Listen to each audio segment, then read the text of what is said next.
Hello there, and welcome to Sweet Child of Time. I'm your host, Steve Barnes.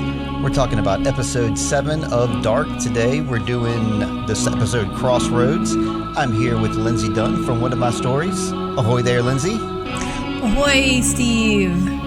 Ahoy. Rocky waters ahead. Yeah, that's right. And we got our captain, and we got a lot of our captain this episode, too. A lot of Mr. Ike Larson there. Well, I don't know if it's a lot, but it's more than we've seen in a while. I was like, yep, he pops up.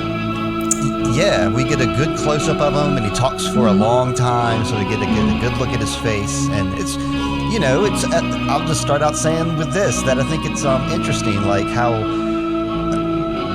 shabby he's looking here as the stranger. You know, obviously, he's disheveled, and he has a crazy look about his eyes. I remember, like, me and Nate, like two like heterosexual men, like talking about how attractive Ike Larson was and how strikingly handsome and what, like, you know, perfect male kind of situation. And so it's really funny going back and seeing him as this stranger dude. Mm-hmm. Yeah, I think, isn't the last time we saw him on Dark, he took his suitcase and went into the cave. Right? That's so correct. Yes. You know, so that you mentioning he looks more shaggy here, unkempt,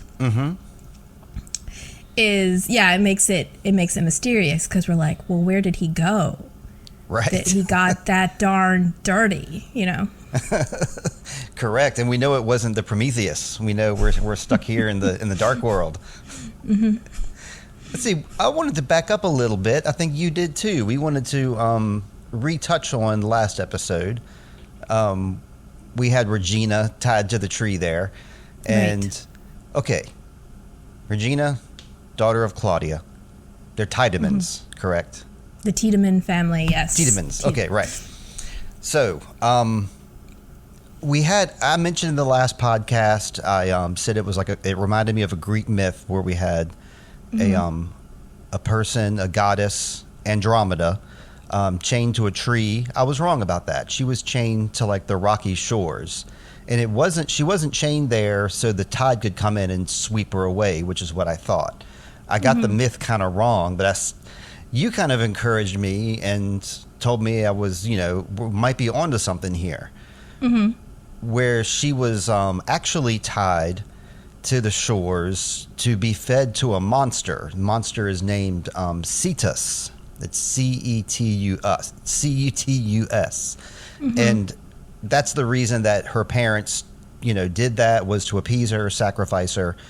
And instead of letting that happen, Perseus, the Greek god, like rushed in to save her, took her off, rescued her from where she was chained up, getting ready to get sacrificed to the monster. And she became a queen later on, and I can't remember the name of the kingdom, and I didn't write it down, unfortunately. But she was a queen, and it made me think about Regina. And you mentioned an interesting fact, too, that her name means queen, right? Right. Regina means queen. And we talked about in the chat, we were thinking, well, she is kind of the queen. Regina is the queen of Winden, because she is the daughter of Claudia, who ran the power plant, and she's now the wife of Alexander, who now runs the power plant. Right, and they run the town. Yeah. So it's like she's the queen no matter how you look at it, whether she's Alexander's queen or whether she's the queen regent, from Claudia getting handed down. I'm not sure how. I guess we'll find out later how Alexander got the power plant and how she didn't, Regina herself. But yeah, it strongly reminded me of that myth. And the more I looked into it, the more parallels I was seeing. And I think we might be onto something there. Yeah, and in fact, I believe in a couple episodes we do get to find out more about Regina. Obviously, we won't spoil those here, but some of the things you've mentioned in the story, I'm kind of like, oh, that ties even better. Oh, now, great. It would have been great if the myth was like the girl tied to the tree instead of the rocks. But I feel like the heart and soul is still there.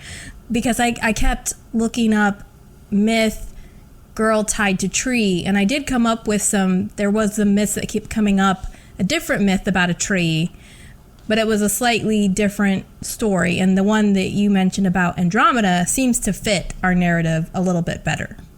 We got a bingo.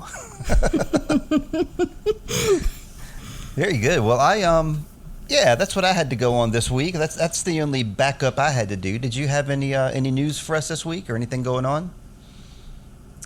Not in the world of Wyndon, no. Mm-mm. Okay, yep. We're going to stick to the world of Wyndon, of course. And, yeah, we got episode 7 here, Crossroads. Yeah, I'll let you take the recap if you're ready to roll into this. I sure am. This episode starts with a bang as far as I'm concerned, because we have a brand new character just show up on the screen that we've never seen before. Yes. A little boy dressed primly in shorts and a sweater and a blazer. He reminds me a lot of one of those kids in the family Von Trapp from Sound of Music. You're absolutely right. Little adorable boy. I think he was going to break into song, but he didn't.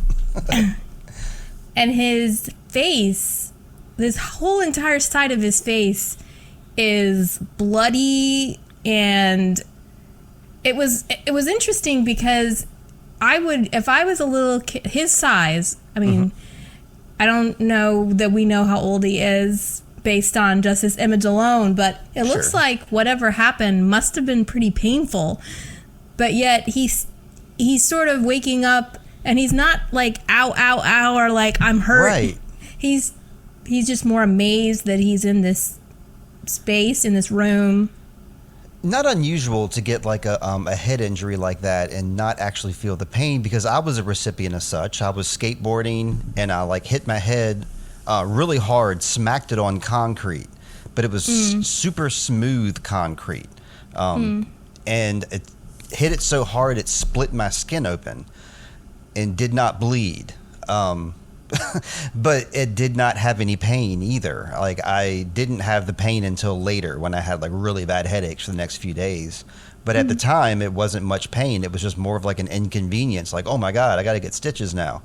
But I think he might be in the same boat too. Maybe he was hit just right, because it looked like he was hit with something. It's really hard to look at him with all that blood. I know it's fake blood, but you know, I get disgustos looking at stuff like that, and I was getting squeamish looking at the poor guy.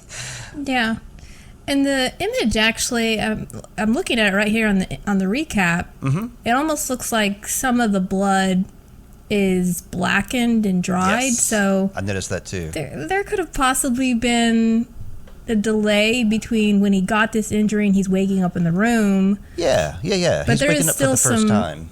Yeah, there's still some redness to it. So, but yes, of course, we're wondering, well, what happened to this kid? He's also waking up in the torture room that we know it well. Established as a scary place. We've had nightmares about it. Yes, we know. And the room looks very lived in. Was another thing I noticed, is that the stuffed animals, we've seen this room before, and it looked pretty, I don't know, almost like designer catalog, how neat and tidy it was. Right. And now here's the stuffed animals are kind of askew. The bed is unmade, and there's a tray of food. But yet it looks like this kid has just arrived in the room. Yeah. So is it possible that, you know, the last person we saw in this room was Eric? We know Eric is now, as long as this continuous, or, you know, in chronological order, Eric was here and now he's not. So has the room been cleaned up since Eric, or is this still... Right. Yeah. It looks pretty obvious who this kid is, too, and we learn in this episode, and matching from, like, the facial scars that we can plainly see on Helge's face this episode, too. You know, it seems pretty clear that this is Helge, so I think this didn't happen the same... I mean, I know we're dealing with weird timelines here, but it doesn't seem to me that this just happened, that Eric was the one that was there before Helge. It seems like Helge, of course, is waking up from a dream here, and he's remembering this happening. So I'm assuming that this happened when he was a kid, so which would take us back to like the 40s or 50s, right? Well, that is assuming that Helge is right now in the 40s or 50s. As a kid, you mean? Right. Right, yeah, because it seems like that room is like stuck in the 80s or something, because it's certainly not like this in 2019. Right. Is it possible that he somehow has come through time and is now, like, he could be from an earlier time and he's now in the 80s, and of course we know he's also in that 1980s timeline as a young man, but we've already seen that people can be in different timelines, right? We've had Noah now in 2 different timelines. We've seen the stranger in 2 different timelines, and they're the same age. So, yeah, but this is getting convoluted trying to explain this. But I guess what we should maybe take away from this scene is that this kid is Helge, like you said. Yep. And we know that because we see him waking up from a nightmare, and that is a theme that repeats itself throughout the show, is that a character will be we'll see a vision of something happen, and then the next moment the character's waking up in bed. Right. The same as in 1899. So here's we get to meet little Helge for the first time. Yes. And boy, he is cute looking. He is. Like him, he's given little Yazin a run for his money when it comes to cuteness. Like, even with all that goop on his face. I mean, I guess with the goop on his face, I got to give it to Yazin because he's easier to look at with all the blood. But, yeah, you ruined my 1899 joke. I was going to say the same thing because that's how this episode started, with Maura Franklin telling him to wake up. And there he was in the room. But, yeah, I think we covered all my notes for that scene because it seems like, it's Helge, and this is like the Helge episode of Dark so far, because we're seeing like little, middle, and old Helge a lot. Mm-hmm. He does say, I remember everything. That's what he says when he wakes up. So we're wondering, what is it you remember exactly? Yep. Well, I guess he remembers touching the electric chair. Because he touches the chair on the place that covers the eyes. Yeah. And after that scene is when we go to our credits, and this is the credits. Like, the credits for the show, we've seen most of the stuff by now. Like, all the images that we're seeing during the opening credits and the cool song, we've pretty much seen all this stuff. But the couple things that we haven't seen are guns. Like, do you remember, like, any guns happening so far? Because there's 3 times in the credits where it shows, like, a gun being drawn. Another time there's a gun on a table and a gun slowly being lowered. And I don't remember any gunplay happening so far. Am I right about that? Right. Yeah. I don't think... Okay. So we got some John Wick coming up. Now I'm kind of like, were there guns? I think that sometimes it's hard to see in those mirror images what you're looking at. Oh, absolutely, though. I mean, I'll swear my life on it right now if I can. Okay. But I was just going to bring that up as an aside. We haven't seen any guns yet, but we're seeing guns in the intro. So I'm waiting to see some. I'm hoping that no shooting happens because I don't like big action.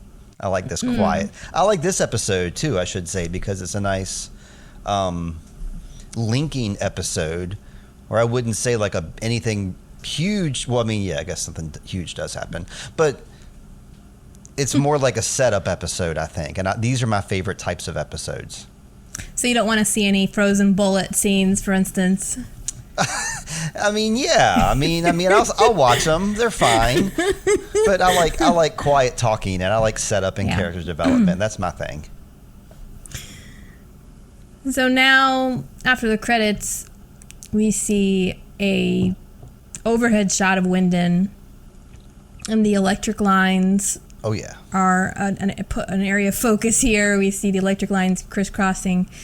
And it's 1986, and Egon opens a panel in a door and looks inside where teenage Ulrich sits, so that he can relish in the fact that Ulrich is in jail, I guess. And he captured this rapist kidnapper dude. Interesting interesting order of scenes here, because we have the scene then changes from there, from teenage Ulrich to adult Ulrich in 2019, and he's looking at Mad's grave. Right. And we know in the last episode he discovered where his brother's body is, and now he's looking at this empty grave. We then go back to 1986, where Mikkel's in the hospital, standing in the hallway and looking at a print of the Emerald Tablet, which is kind of an odd piece of artwork to have in a hospital. Yeah. But okay. I love it, though. I mean, it's visually, it's great. I mean, I think representatively, I'm not too sure. It works for the show, but then it kind of makes you wonder, I guess, is someone in the hospital in on this whole thing? Because, it's not exactly... when I go to my dentist, there are images of puppies and kittens on the ceiling. Things to comfort kids. Right. Not these creepy images that are about alchemy. Comforting to someone. Someone takes it and snuggles in bed with it later, but okay. Yeah. We then see Jonas waking up in 1986, and he's been spending the night in a deer stand. I'm pretty proud of myself that I know what a deer stand is, Steve. But okay. Very cool. Yeah. My daughter dates a hunter, so I know he has a deer stand out there, and a lot of guys I work with do the same thing. And kudos to you. Mm-hmm. Have you spent the night in one? Once Jonas, he wakes up and he looks at his letter, and then puts it back in the backpack, and climbs down the deer stand. And then he's kind of walking across the field. And the music is so super creepy and awesome. But it's like, I am traveling into the darkness. Yep, into the unknown. That's the feeling I got. Well, you blazed past me. I asked you if you've ever slept in a deer stand before overnight. Have you? Since you know what they are. I have not slept in a deer stand, but I've been in a deer stand. Okay. Where an old friend, took me to his family's, whatever you want to call it, land property that had a bunch of fields, and we spent the day firing different kinds of firearms with his dad supervising. It's a whole family of hunters. Yeah. And he showed us all the deer stands, and one of them was called Holiday Inn, and it was the one that was the most comfortable of all. Sure, yeah. But yeah. Dudes will spend all day in those things, in the rain and everything. I'm glad Jonas was able to find one. Maybe he kind of knew about that ahead of time. I needed to talk about Ulrich's shirt here. That's my note I have for this paragraph. Okay, good. I was hoping you would have a note for that shirt. Yeah, it looks like a Batman logo, but it's not. It's there's a 1986 Swedish death metal band, and they're called Morbid, and that's the T-shirt that he's wearing. It's like a altered Morbid T-shirt because a couple of the letters are kind of looking funky there. Absolutely what it is, and it fits right in with his character. Like in Creator and other, good metal. And also, I thought it also was appropriate, or not appropriate, but it just added another layer to his supposed guilt. There's an eyewitness saying he raped her and confirmed that they did have sex, and she has her eye bruised up, and he's wearing this shirt that says Morbid on it. It just makes it look all the worse for him. So not a good clothing choice that day.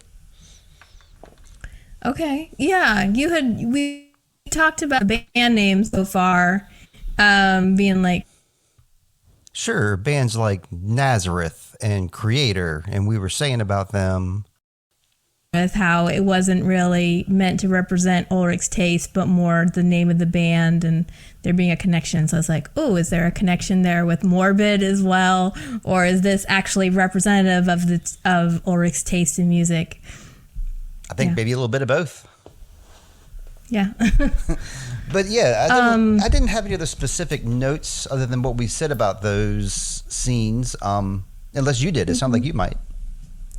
Yeah, the only other thing I wanted to say was that this is the first of many instances I feel like we get in this episode where there's doubling between Ulrich and Egon.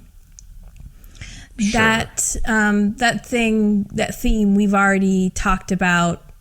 Perhaps it was the last episode, but it was the episode where he basically tells Charlotte that he became a policeman because he wanted to be everything that Egon wasn't. Right. And in this scene, there's a lot of instances where we discover Ulrich's actually following in Egon's footsteps in many ways. Yeah, exactly. Yeah. If Egon sucked as bad as he thought, he wouldn't have some of these clues, you know? Yeah. Okay, so then adult Ulrich enters the room where the medical examiner has been doing autopsies. Your friend. My friend is back. I love it. She's made it for 4 episodes now. She's a regular. Yeah, and I meant to put her name down, but her name is like Edie or something like that. So she actually has a name. Her character has a name. Oh, great. But so who knows how many times she's going to show up again. She's totally friendly with these guys. These guys being Charlotte and Ulrich. She's like friendly and chatty with them. Well, she's not exactly as friendly with Ulrich as she is with Charlotte, because as soon as he comes in, she says, "What are you doing here?" Well, I guess you're right. They kind of had a different rapport than she does with Charlotte, but maybe this is indicative of the fact that Charlotte is the one that has been doing the heavy lifting. Like you said, she's the one that does most of the work. So maybe Ulrich doesn't come down there very often. Yeah. So she seems surprised to see him. She smiles a lot, though. I loved it. Well, she thought it was amusing, I feel like, his questions. She kind of laughs at him. Oh, we should get into that. What were the questions? Yeah. So he asks her, what will happen to the dead boy's body? And she mentions if it's not identified, the body will be cremated and buried in an anonymous grave. Mm-hmm. And then Ulrich asks again how long ago she estimated the time of death. She mentions that the body had been dead 10 hours before it arrived for the exam. And he asks, well, is it possible the body has been preserved for longer? And this is where she starts laughing, like, What do you mean, like frozen? No, I would have seen if it was frozen. And then she sees he's completely serious, so she's like, how long are we talking about? And he says 33 years, and she kind of laughs again because she thinks he's just joking around. But she does, as a professional, she does, as a professional, tell him again that there would be traces in his tissue showing that freezing had occurred if that was the case. Yes. But I mean, he's on the right path. He's asking the right questions. So I'm encouraging Ulrich to continue with this line of thinking. So I'm on his side. It was also touching, I think, that he's asking this question. He's not just acting in his role of detective. We saw he was just looking at the grave. Yes. Where Mads' grave. And he looks really sad. And so he's maybe wrestling with himself a little bit. Maybe he would like something particular to be done with this body. Like maybe. Sure. And we later he has a conversation with his mom, so we can save that for then. But I feel like he's asking for more for personal reasons than necessarily in his role of detective. Sure, yeah. But he is putting things together, though. Yeah.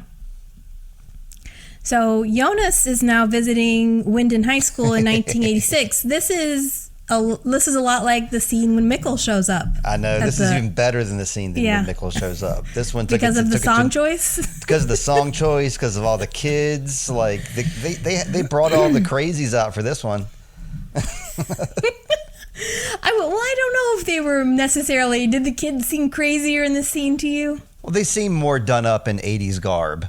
When Mikkel came through, they kind of just reminded me of like just normal 80s. Whereas Jonas is like walking into like a hyper 80s situation. There's people vibing to songs to the hair of headphones, and other people just talking. Fantastic song choice, though. I Ran by Flock of Seagulls. He ran 33 years into the past, so obviously. Yeah, I tried looking at the lyrics to see if there was anything deep I could lean out of it, and it's a real bass song. It's very bass. Yeah. I am happy to say to all the not haters out there, but one criticism I've seen of the show Dark is that it's a very one-tone show with just like one color palette of people. It's all white people. There's no diversity in the show whatsoever. I'm happy to report that a black character bicycled past Jonah as he walked into. He was wearing a blue hat and a red shirt, so get your red counter down. So yeah, I saw him in a couple scenes. He was having a ball. We actually have some diversity in the show. So one black character takes care of it. I'm just kidding. Well, I mean, thinking of the odds in Germany, I guess. I don't know. Yeah. So Jonas walks into the school and he sees the flyers about Mads Nielsen being missing. Now, this must be shocking to him because he's seen Eric, he's seen Mikkel, he's seen other characters. I guess Yassine had some posters as well. Well, he saw the same poster at the bus stop too. This is the second time he's seen this poster. That's true. And he walks inside the school and finds a young girl sitting against the wall. It's Regina Tiedemann. Yay. The Queen. We're back with the Queen again. Queen Bee. All hail. And he asks what day it is, and she tells him it's November 9th, 1986. Mm-hmm.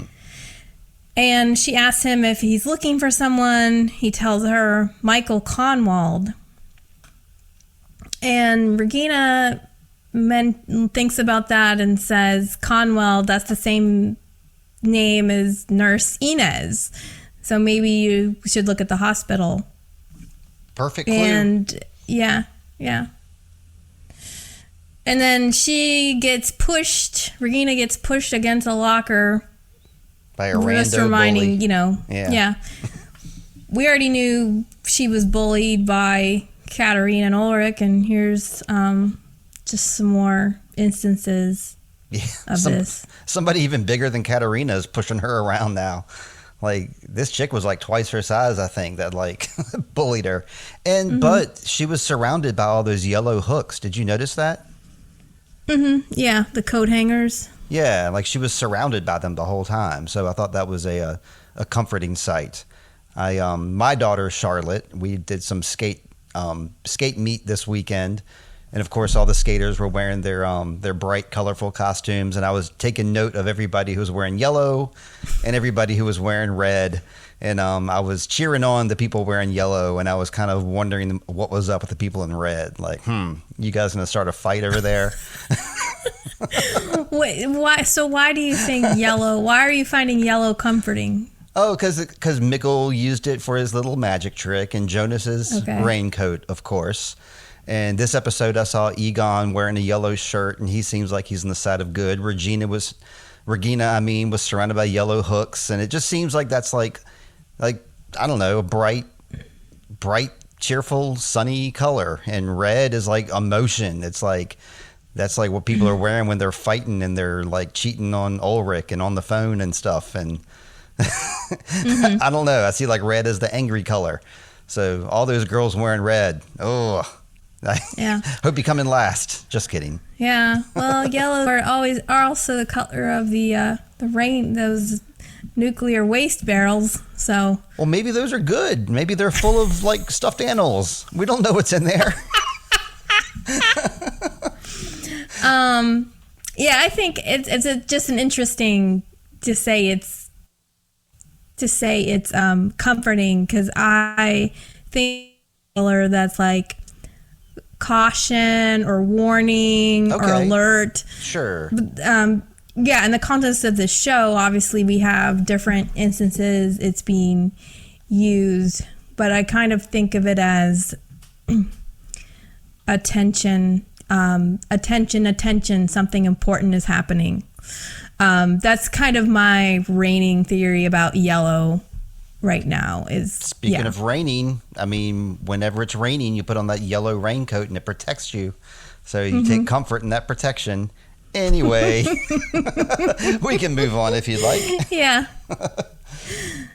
So at the police station, Egon examines the photo of Ulrich and Mads and puts a big question mark in black marker over Ulrich's body. I thought this was an interesting strategy for marking evidence. That was sloppy police work right there is what that was. Plus, it's like, I don't know, why didn't he just draw an arrow pointing at Ulrich? I don't know. It was just a weird, like, we already know you suspect Ulrich. Like, you have to remind yourself. It's like he's marking up a yearbook. Circle the names of the boys you like.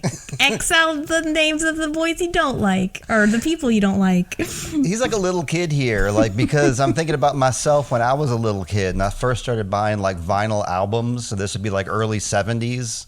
And I remember, like, the first couple albums I bought were, like, Go-Go's Beauty and the Beat and, like, AC/DC, a Led Zeppelin album. And I wrote my name in pen on the back of, of the albums because that's what you do. That's what I did with my school books. So I wrote my name on my albums, too, which is a big mistake because it drops it in value immediately. Oh, yeah. So, yeah. Unless your name happens to be like, one of the artists. Yeah, Jimmy Page. That's right. So his boss, Martin Doring, and I looked the name of the boss up for this episode because I even impressed myself. I was like, Martin Doring, okay. But I think when I saw this guy, I thought, okay, is this somebody... because we had that sheep farmer that ended up being Katarina's dad. Right. Yeah. I was like, is this guy one of the, related to one of our key players? And I just don't know it. So, but it's funny now, if you Google Martin Doring and Netflix Dark, you get my recap. So, yeah, I'm like one of the only people that's talked about Martin. Let's get his name out there. Yeah. So he comes in with orders to go to the power plant and confirm who was on guard duty the night Mads disappeared. Perfect. Egon wants to ask if somebody else can do that job because he wants to harass Ulrich some more. He wishes Waller worked there and he would get Waller to go down there and do it.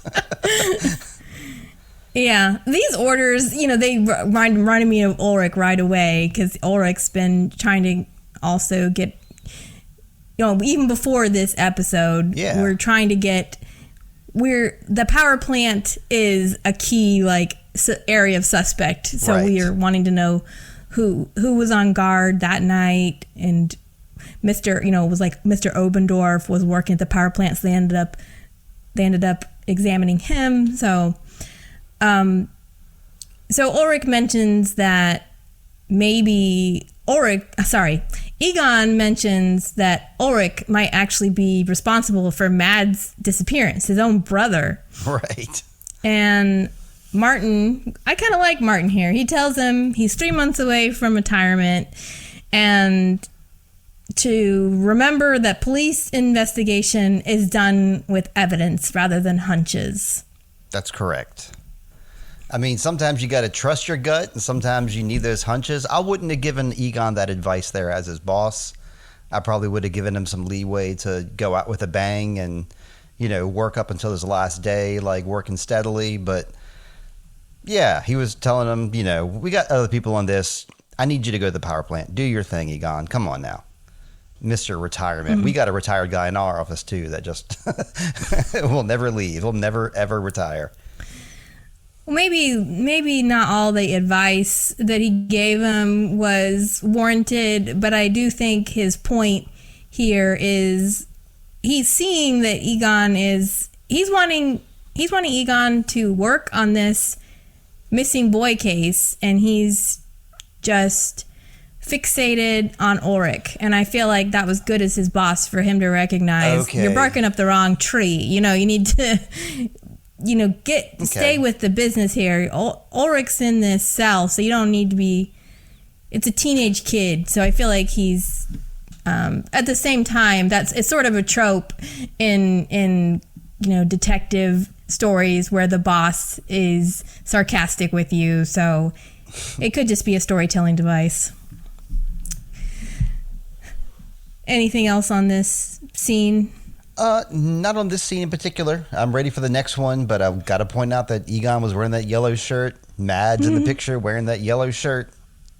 A yellow sunshine shirt, as a matter of fact. Mads' shirt.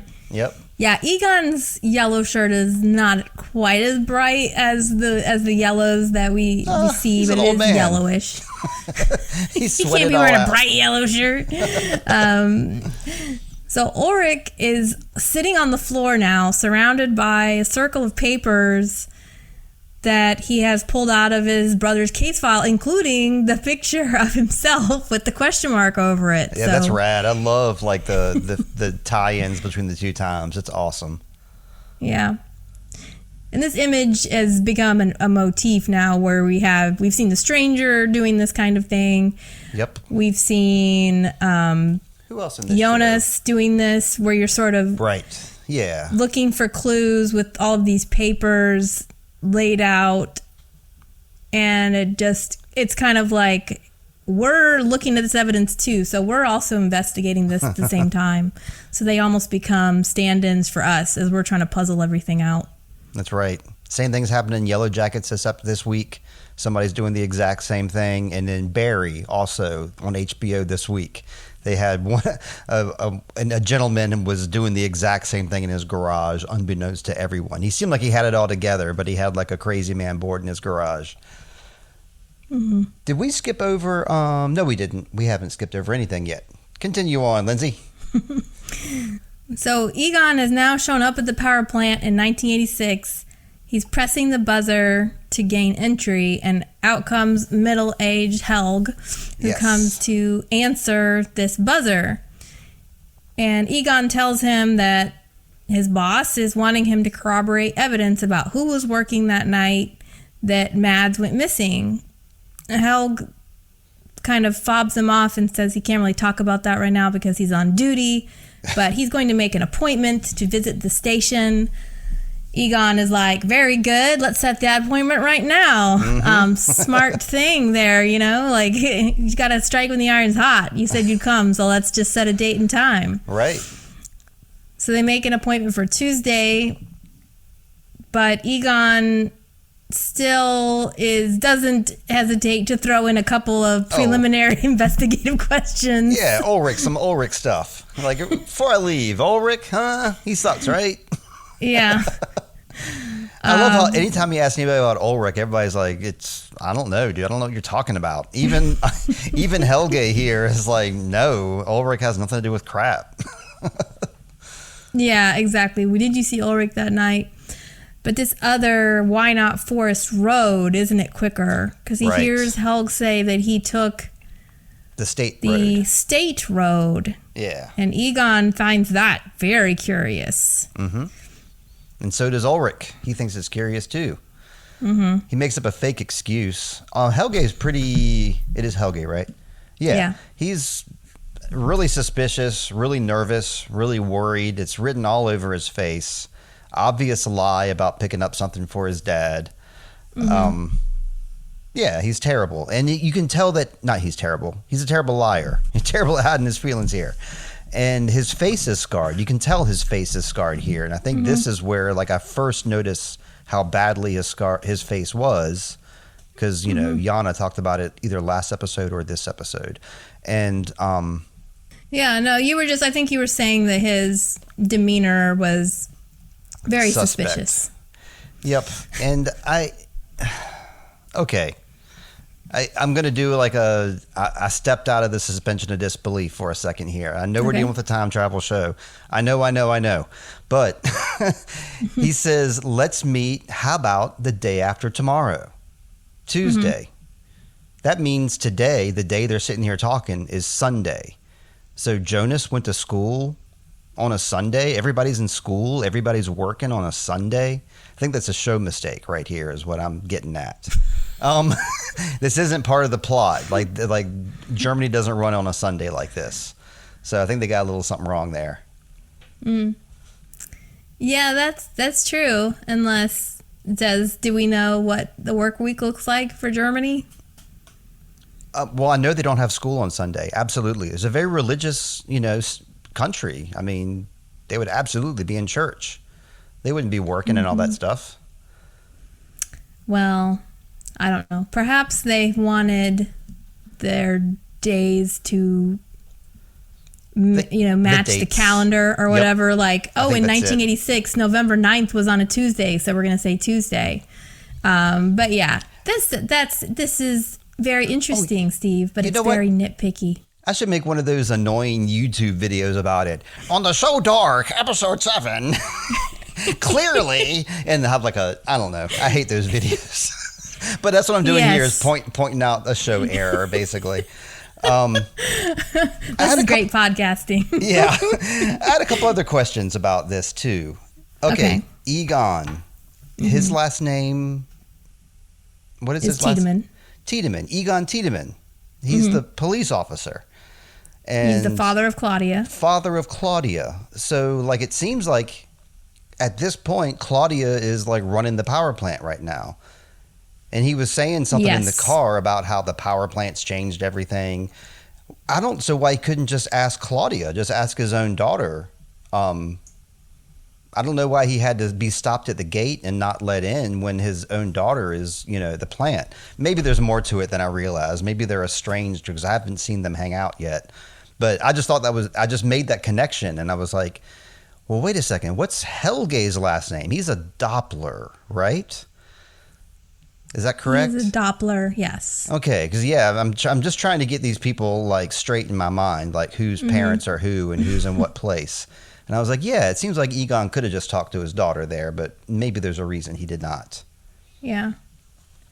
I could be wrong, but I feel like it's protocol that when you try to investigate the suspect themselves without intervention from a third party, if he had trouble finding Helge and he couldn't locate him, then he might go to Claudia to say, like, have you heard from Helge? But he was wanting... I mean, you bring up a good point. It's like, I don't know. Why wouldn't he corroborate the shift change with Claudia unless he said, like, maybe things are strained between him and his daughter. But I also think they wanted to show the doubling between him and Ulrich. Right. Because Ulrich did this very similar thing where he went to the gate and was trying to ask questions through it. So, yeah, I think it's mainly because of that. These time jumps and, like, these parallels are just fascinating, the way they're showing up at the power plant at the same time. They're going into the caves, and I just love it. I love, like, the scene to scene going, the time jumps. I love it. That's all. You can continue. Yeah. Well, I just thought of another thing.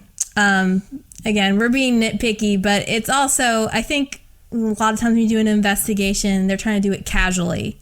If he was approaching Claudia, that would be an official, like, we are officially investigating you, as opposed to, like, we're not investigating you, we're just checking our information, and you try to make it casual so that because then people start clamming up and wanting lawyers and all that kind of stuff. So he's trying to take that casual approach initially before he takes more official steps. Okay. I'm going to go with that, Steve. All right. Yeah, I'll go with you there. All right. Do you mind if I get a break before we continue? Sure. Thank you very much. Well, we're going to take a break, y'all. We'll be right back after a word from our sponsors.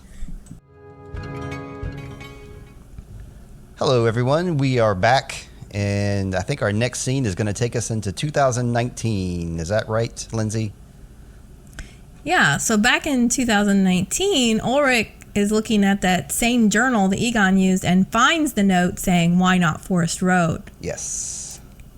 Ulrich finds the file of people who were questioned from the power plant and finds the information that Helge was scheduled to come to the police station for an appointment, but he never showed up. Helge, I didn't think he was going to. He looked too nervous and too shifty. I'm not surprised at all he didn't show. Yeah, he looked a little shady about the whole thing. Oh, I think I know why he didn't go. Later on in this episode, Peter says something about an accident that Helge had in 1986. So maybe that accident interfered with it somehow. Oh, he tells. Yeah, let's bookmark this to talk about when we get there, because we have the date. Yes. That today's November 9th is what Regina told us. That was 1986 though. Yeah, that's right. November 9th, 1986. Okay. So at another part of town, Charlotte has the search warrant. Waller brought it to her while she was on the phone with somebody. She was having some kind of a phone call about an earthquake she felt. Right. Yeah. Which I don't remember that in the episode, but I guess maybe about the same time the lights were flickering. I do. Yeah, the lights were flickering, and she was at her car in the dark, and she was kind of like keeping balance, like going like this with her arms, like she was feeling it. That was last episode. So Waller comes in, gives her that search warrant. She does not tell Ulrich this information and goes by herself. Yep. Well, he's a wild card when it comes to that power plant. That wouldn't be a great idea to take him back there. I think that was a smart move. Maybe it was, but still, they're supposed to be partners, and he would want to go. Okay, yeah, fair. Yep. So when she arrives there, she has a lot of police cars and all this extra manpower. This is what I'm saying. Why wouldn't she bring Ulrich? Okay, gotcha. So Alexander comes to greet them, accompanied by all of his heavily armed dudes, his security guards. But Charlotte shows him the search warrant, and he just doesn't have a choice. He has to let her in. Not a word spoken this whole scene. I love it. Mm-hmm. And Ulrich calls and tells Charlotte that Helge was supposed to be questioned but failed to show up in 1986. So he even calls her while she's on the power plant grounds, and she doesn't bring this up once. Go ahead, sorry. I didn't make that connection at the time that Ulrich wasn't there and she didn't invite him along. I'm just thinking off the cuff here, and I guess it was intentional, just based on the last time he was there. She was like, I want us to go search it. I want us to canvass the area. I don't want any trouble. I don't want Ulrich in there yelling at people. Mm-hmm. Yeah, I mean, it was probably a wise move, but I think if Ulrich found out, he'd be pretty pissed. I think he's on his last leg right now because, one more thing happens and he's going to get suspended. So I'm just waiting for that moment to happen. Yeah. But Ulrich does call her and mentions that Helge was supposed to be questioned but failed to show up. Charlotte reminds him that Helge has dementia. So even though he's acted weird the last few days, that doesn't make him guilty of murder. Because Ulrich's bringing up the fact that, he was at the cabin the night that Yasin went missing. Mm-hmm. So he's kind of doing the same thing that Egon was doing with Ulrich. He's just fixated on Helge and is convinced that he's the guilty party, which makes him a bad, that's lousy detective working when you only chase one lead, especially when it's not solid. It's very paper thin. I guess you're right, but I just respect his tenacity, and I know he's on the right path, so I'm kind of encouraging it because I just like to see him uncover things like an onion, like this one little piece at a time. I really enjoy watching it, so I'm giving him a pass because I enjoy it. Yeah, I mean, this is what detective shows are made. Police procedurals are made of that detective with tenacity that doesn't give up even when it looks like they're wrong. So that's what we're trained to like. At the same time, it's only good detective work if the person's on the right track, and that sort of remains to be seen right now. We do know that Helge knows more than he's letting on. But the fact that this is really the only lead that Ulrich is pursuing, makes it sus. I feel like that he tends to get fixated on one person. But again, I think they're doing that because we're seeing how Ulrich lets his prejudices against people, short-sightedness about people, sort of lead him to make very rash decisions, and he doesn't think clearly, because like what happened with Regina, he's just rushing to the next thing, going from he's just like rushing from one thing to another, just desperate to get answers. Well, he does sit there in his son's room and stare at the papers for a while, so he is thinking about stuff. Yeah. I do want to get back to Charlotte, but we have to talk about Jonas before we can get back to her. So, yeah, I'm with you here. Okay, Jonas walks in the rain, and Egon stops to pick him up, automatically suspicious of this new stranger. And I think this adds to my statement before that I said Egon hates kids. Teens in particular. He was nice to Mikkel, but with Jonas, once he starts questioning you, he's just not going to let up. He's like, shouldn't you be in school? Why didn't your parents take you? Where do your parents work? It's kind of like under the skin, Steve. I mean, yeah, but I disagree. I thought he was actually pretty cool with Jonas. I mean, he was concerned. There was a kid, obviously a kid walking down the road, so gives him a ride. That's unusual. Jonas doesn't give him very good answers, and it's obvious he's holding something back. And Egon's a detective. He can pick these things up. So I think he knows that Jonas is lying. But he's still going along with it, and he still gives him a ride to the hospital, and he doesn't walk him inside and take him to reception and say he is here for his arm. He just drops him off and is later. And then they're talking about the headphones, and he's giggling a little bit with Jonas there. When he took the shortcut, I was a little nervous. I was like, what's going to happen? I don't like this at all. But it actually was a shortcut, so that was okay. But yeah, I had a different perspective. I thought Egon was fine here, and I thought it was Jonas that I was frustrated with, because I was like, okay, this is why you didn't get in the car with your mom and your grandpa the other night, because you didn't want to get asked a bunch of questions that you weren't able to handle and didn't have good answers for. So you've had a good while now to think about a good cover story, and he has not come up with a good cover story. See, I see that differently, Steve. Okay. I feel like Jonas was pretty smart here. Okay. Because he finds a way to tell the truth. He asks him, why aren't you in school? Or why didn't your parents drive you? And he mentions, my father is dead. Yeah. My mother is at work. And then he tells him, where does she work? And he very smartly says, the power plant. Yeah, because there are so many people that work at the power plant that... Plus, she does work at the power plant. That's where she gives them the massages. That's true. So everything was a bald-faced truth.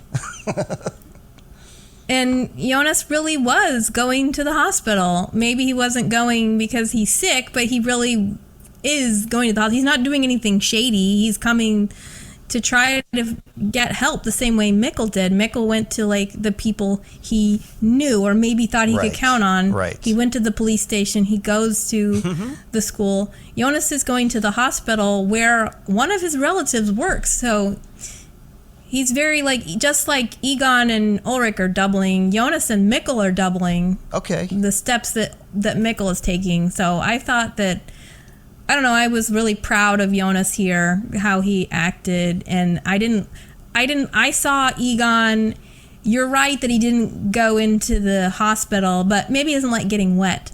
Plus, he needed to get back to harass Ulrich, but I thought the way he was asking questions wasn't kind. It wasn't mean, but he was just suspicious, and it's okay if you're suspicious, but you can talk to somebody in a conversational way. Sure. Okay. Yeah. I don't know. But I got to say, it wasn't raining when he dropped Jonas off. This rain comes hard, and then it stops, and it doesn't leave any puddles. So, this is some crazy wind and rain. Yeah. It wasn't raining when he dropped him off, is all I'm trying to say. Yeah. I thought that we brought out Jonas's smile nicely in this episode. And it was Egon who brought out that huge smile when Egon asked Jonas about Satanism and how kids are any kids into Satanism, and Jonas just openly like laughs before he collects himself and gives Egon like a serious answer, like, no, that's not a thing. And I loved that moment. Yeah, that was funny. Also about the earphones, the earbuds. Yeah. Where he's like, "What are those?" And Jonas is like, "They're ear." It's like it becomes a comedy for a minute. Where he's like, does. "You put them in your ears," and he just, Egon just doesn't believe him. And yeah, the laugh that Jonas did here was the kind of the same one that it reminded me of the laugh when he's with Bartosz, and Bartosz mentions, "I talked to Eric's dealer," and then Jonas is kind of like, he laughs really quickly, like, what? So he's, yeah, it was that same laugh, but. More of that, please. I love it. Yeah. So back in 2019, Charlotte has taken Ulrich's call to heart, but doesn't really tell him. Because she sort of tells him, like, he just has dementia, there's nothing to it. But she does follow up on this hunch because she is a good detective, Steve. Well, yeah, she sees that, like, side road and, like, where a car could have been. So absolutely follow that road. Heck yeah. And I love the way she says it twice. Helge is dement. I love the way she, like, stresses that dementa. Yeah. This was also another doubling thing here, because Egon takes this shortcut, which is Forest Road, and it cuts to Charlotte walking up Forest Road. Yep. So it's kind of like doing the same thing. Not exactly. In two different time periods. I'm gonna not yes and I'm gonna no but you here. Okay. Forest Road is actually the road that everybody's taken, that Egon picks up Jonas on, that they pick up that wildlife. Charlotte picks up that wildlife camera footage from. That's all Forest Road. The road that she's on right now is like just like a utility back road. It's just like a utility, that's like a mud road. It's not like a road that you would be able to take from work. Like Helge wouldn't take that muddy road down like the power lines to go home. He would take Forest Road. I thought it was because Egon turns off of the main road and takes the shortcut, and then Charlotte was also taking a side road. So I thought those two were the same roads, but maybe not. That's just my headcanon, is that this is just like a utility, because every utility line, power lines, I do water utilities. I'm very familiar with these roads. They're you can see them on Google Maps, but they're not like marked as roads, where I think like Forest Road is the road along the forest. State Road is like the highway. Like we don't ever see that because nobody takes a state road. Except for Helge, allegedly one night, and we know that's a lie. Or we suspect that's a lie, I should say. So following this, yeah, this sort of takes away from my theory, but I guess I thought that she was taking Forest Road to see where it led, but I guess she just sees this back road then and decides to walk down it. Just see, like, anytime somebody drives down here, where do they go? Let's find out. Yeah. And she finds the gate on the side of the power plant where Claudia visited so long ago with Bernd. This is where the women spelunk. Yeah. It was like, was this equipment just sitting there, or did she just happen to have it in the car? That was, I don't know, it was like... Yeah, me and Heather laughed at this scene, and again, we're just going to have to take it like that Sunday thing. It's a suspension of disbelief. I mean, there's no way she could do that without somebody on top helping her out, and she's obviously by herself. So this is kind of like a non-starter here. So she descends into the caves and finds the spot where the wall of yellow barrels used to be. Right. I was afraid she was going to find them. She doesn't find them, but she finds these pieces of brightly colored yellow evidence, shrapnel. Yeah. Or whatnot. Yeah, scrapings from the barrel, like just paint shavings from the side of the barrels where they got shifted around. Mm-hmm. And then she finds a metal door like the one that Ulrich found, but it's probably a different door since this is a different entrance than Ulrich used. Absolutely. But it's interesting that there's multiple doors installed. Like not just Jonas's special door that we all know about now, but there's, these actual doors that like are industrial doors, like with the door stoppers on the bottom and everything. So these are power plant doors here. And as she pans down, like visually on the door, right? Like you said, there's a lock, but there's also looks like, I don't know, burn marks or something, like black on where the door and the door jamb come together. Yeah, it looks like it's blackened, like maybe burnt or something. Yeah, I wasn't sure. I wasn't either. My first viewing, I immediately thought, oh, that's the door that Ulrich was trying to like get in. Obviously, that was a wrong thought, but that's what I was thinking those black marks were, where he like put his crowbar and like messed up the door. But I think you're right. I think it was like some kind of burn mark or some kind of like chemical, like like chlorine and like OP-37 will leave like residuals, like if it is up against something. So. Could be like a chemical residual of some sort.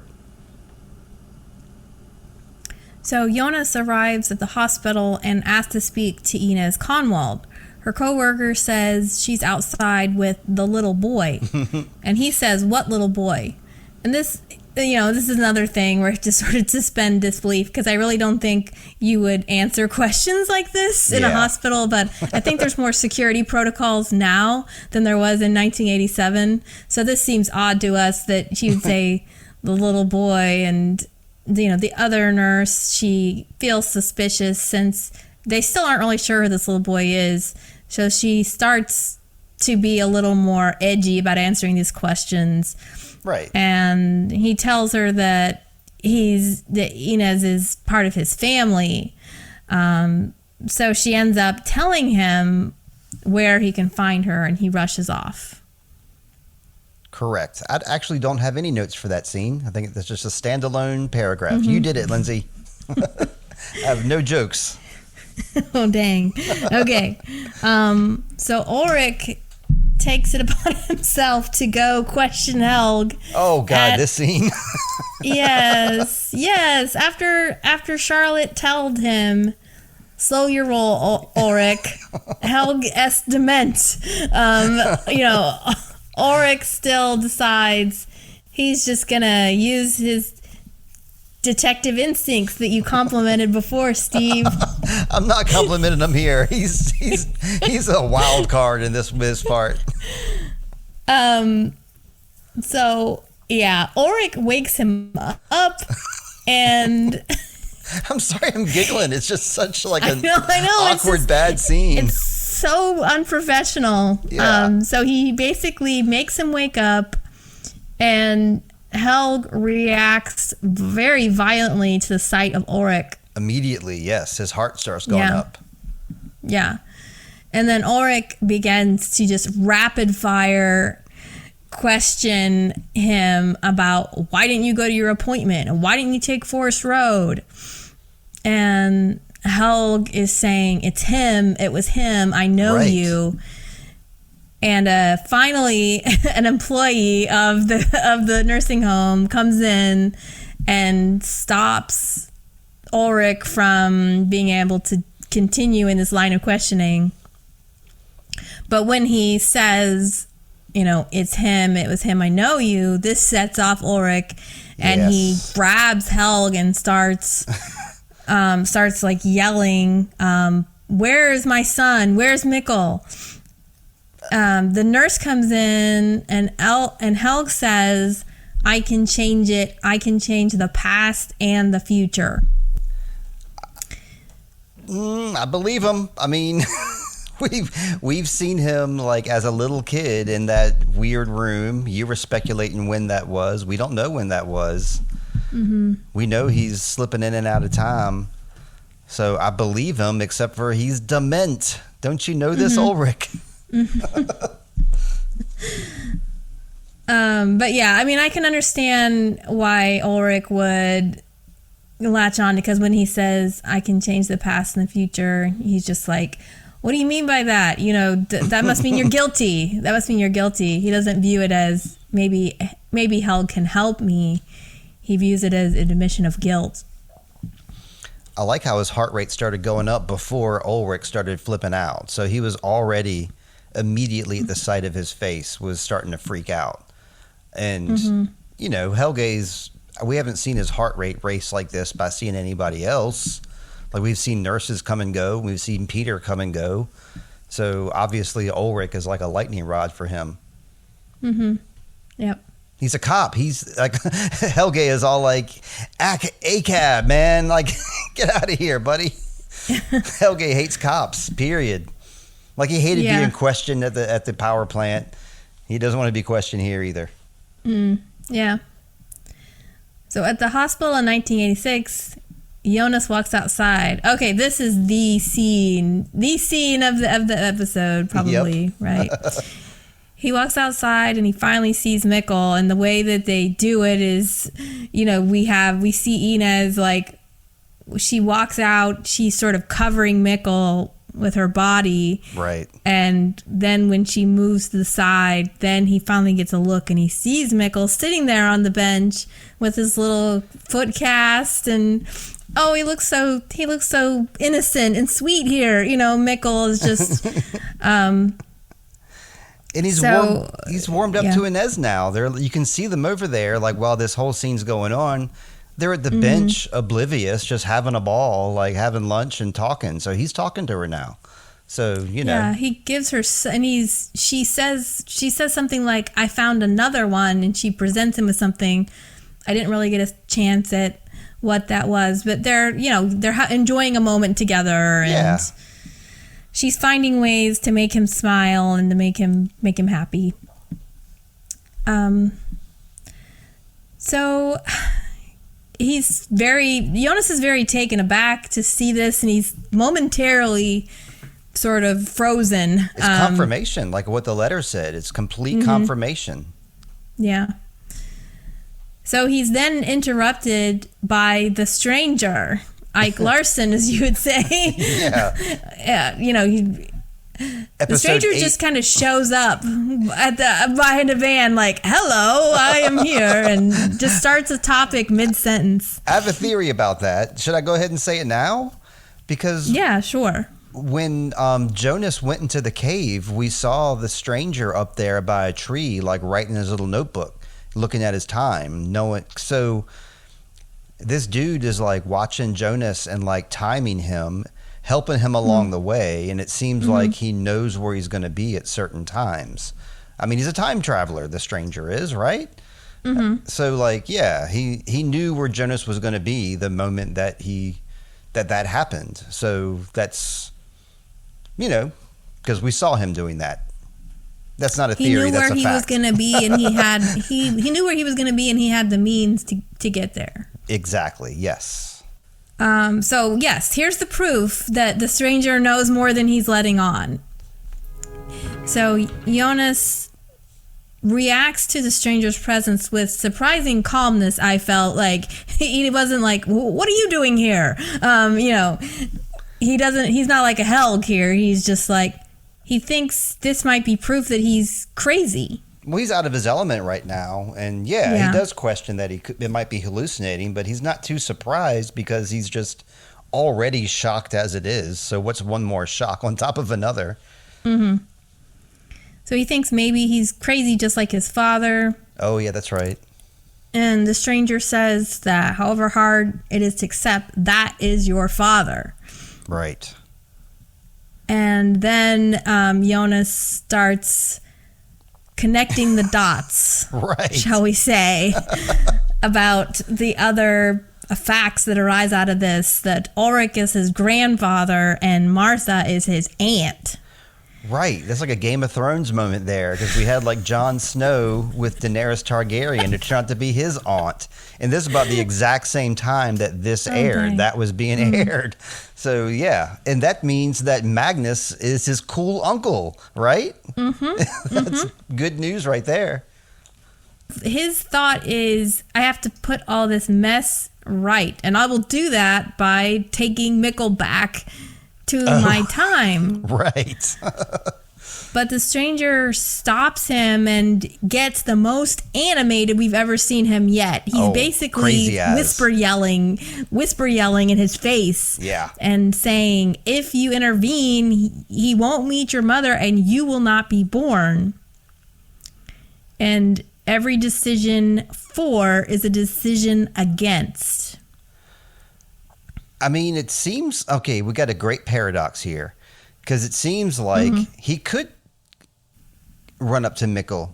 Hey, it's me, Jonas. You know, I got stuck here too, but I know how to get back. Let's go, buddy. And then they go back. Like, yeah. Would like the moment that they step through, would he like disappear like Michael J. Fox and like, you know, Back to the Future? Like, have they seen Back to the Future? Do they know what happens? I mean, I'm sure Jonas has seen Back to the Future by this point. But yeah, it makes me very curious what would happen if what the stranger is saying makes solid sense. And I believe the stranger. But at the same time, it makes me curious, like if Jonas had coaxed Mikkel back with him, what would have I mean, I know our show would have been over. Our show would have been different at that point, I guess, because it didn't happen. But it's something that absolutely could have happened. Absolutely, it could have happened, I think. And it would have screwed things up, I guess, because the stranger says you're messing with things you shouldn't mess with. So, yeah, maybe that's the warning. Maybe the stranger is like, knows something that we don't. Yeah. Well, I hope he does. What's interesting, I mean, it's an interesting, like, conundrum. Right. Because, yes, if Mikkel never met his mother, Jonas would not be born. And then that would be sad for him because he'd no longer get to continue his existence. But does that mean philosophically you could say, yes, well, is that the right thing to do? You know, not very many people have the maturity to say, like, yes, life would be better if I didn't exist. So I'm going to set this right. I'm going to make sure Mikkel gets home, hell or high water. I mean, it seems like if you're like an honorable person, it seems like you would want to do that for the sake of Martha and for the sake of Mikkel's parents and everybody who's worried about him back in 2019. It seems like that's what you would want to do. But yeah, it's a bit. It kind of reminds me of that butterfly. Remember the butterfly effect? Absolutely. Remember that movie? Yeah, and he has to come to the realization that I love this person so much, and it's better if we never meet. Right. In that situation, he's able to kind of still pass her on the street every once in a while. But yeah, I think that, you know, they've set up an impossible situation here for Jonas where he really has no choice. I mean, he does have to make a choice because the stranger said every decision for is a decision against. And what will you choose? And so he puts this giant responsibility smack dab at Jonas's feet and says, all right, it's up to you. Yes, you can do this, but what will the impact be? Are you really ready for those ramifications? Right. He ended that conversation, he being the stranger, ended that conversation terribly. You don't end the conversation with this riddle and then a question and then run away. I mean, it seems like the conversation should be ended like, okay, Jonas, do you understand everything I just told you? Do you get it? Okay, you're going back. Okay. Instead of this riddle, like, what are you going to do? And then he like disappears off into the mist to leave Jonas crying with a big fat tear in his eye. Oh man, Jonas is crying. I don't like it. So back in 2019, Charlotte and Ulrich talk at the station. she's decided to suspend him for now. And he just keeps repeating that Helg was responsible. He tells her everything Helg said. And, you know, Charlotte sends him home, and he gives one more tidbit. Why not Forest Road? That's what Egon wanted to ask Helg. Right. So even though she's told him to take a couple weeks off, he's still like, oh, and another thing. Which is what we would expect of Ulrich. He's only doing what we expect of him. We can't fault him for that. But she takes that. She takes that Forest Road question and she packs it away, and she's gonna forward it later. So in 1986, Hell gets into his car. He opens the glove compartment and finds a radar candy bar and takes a bite.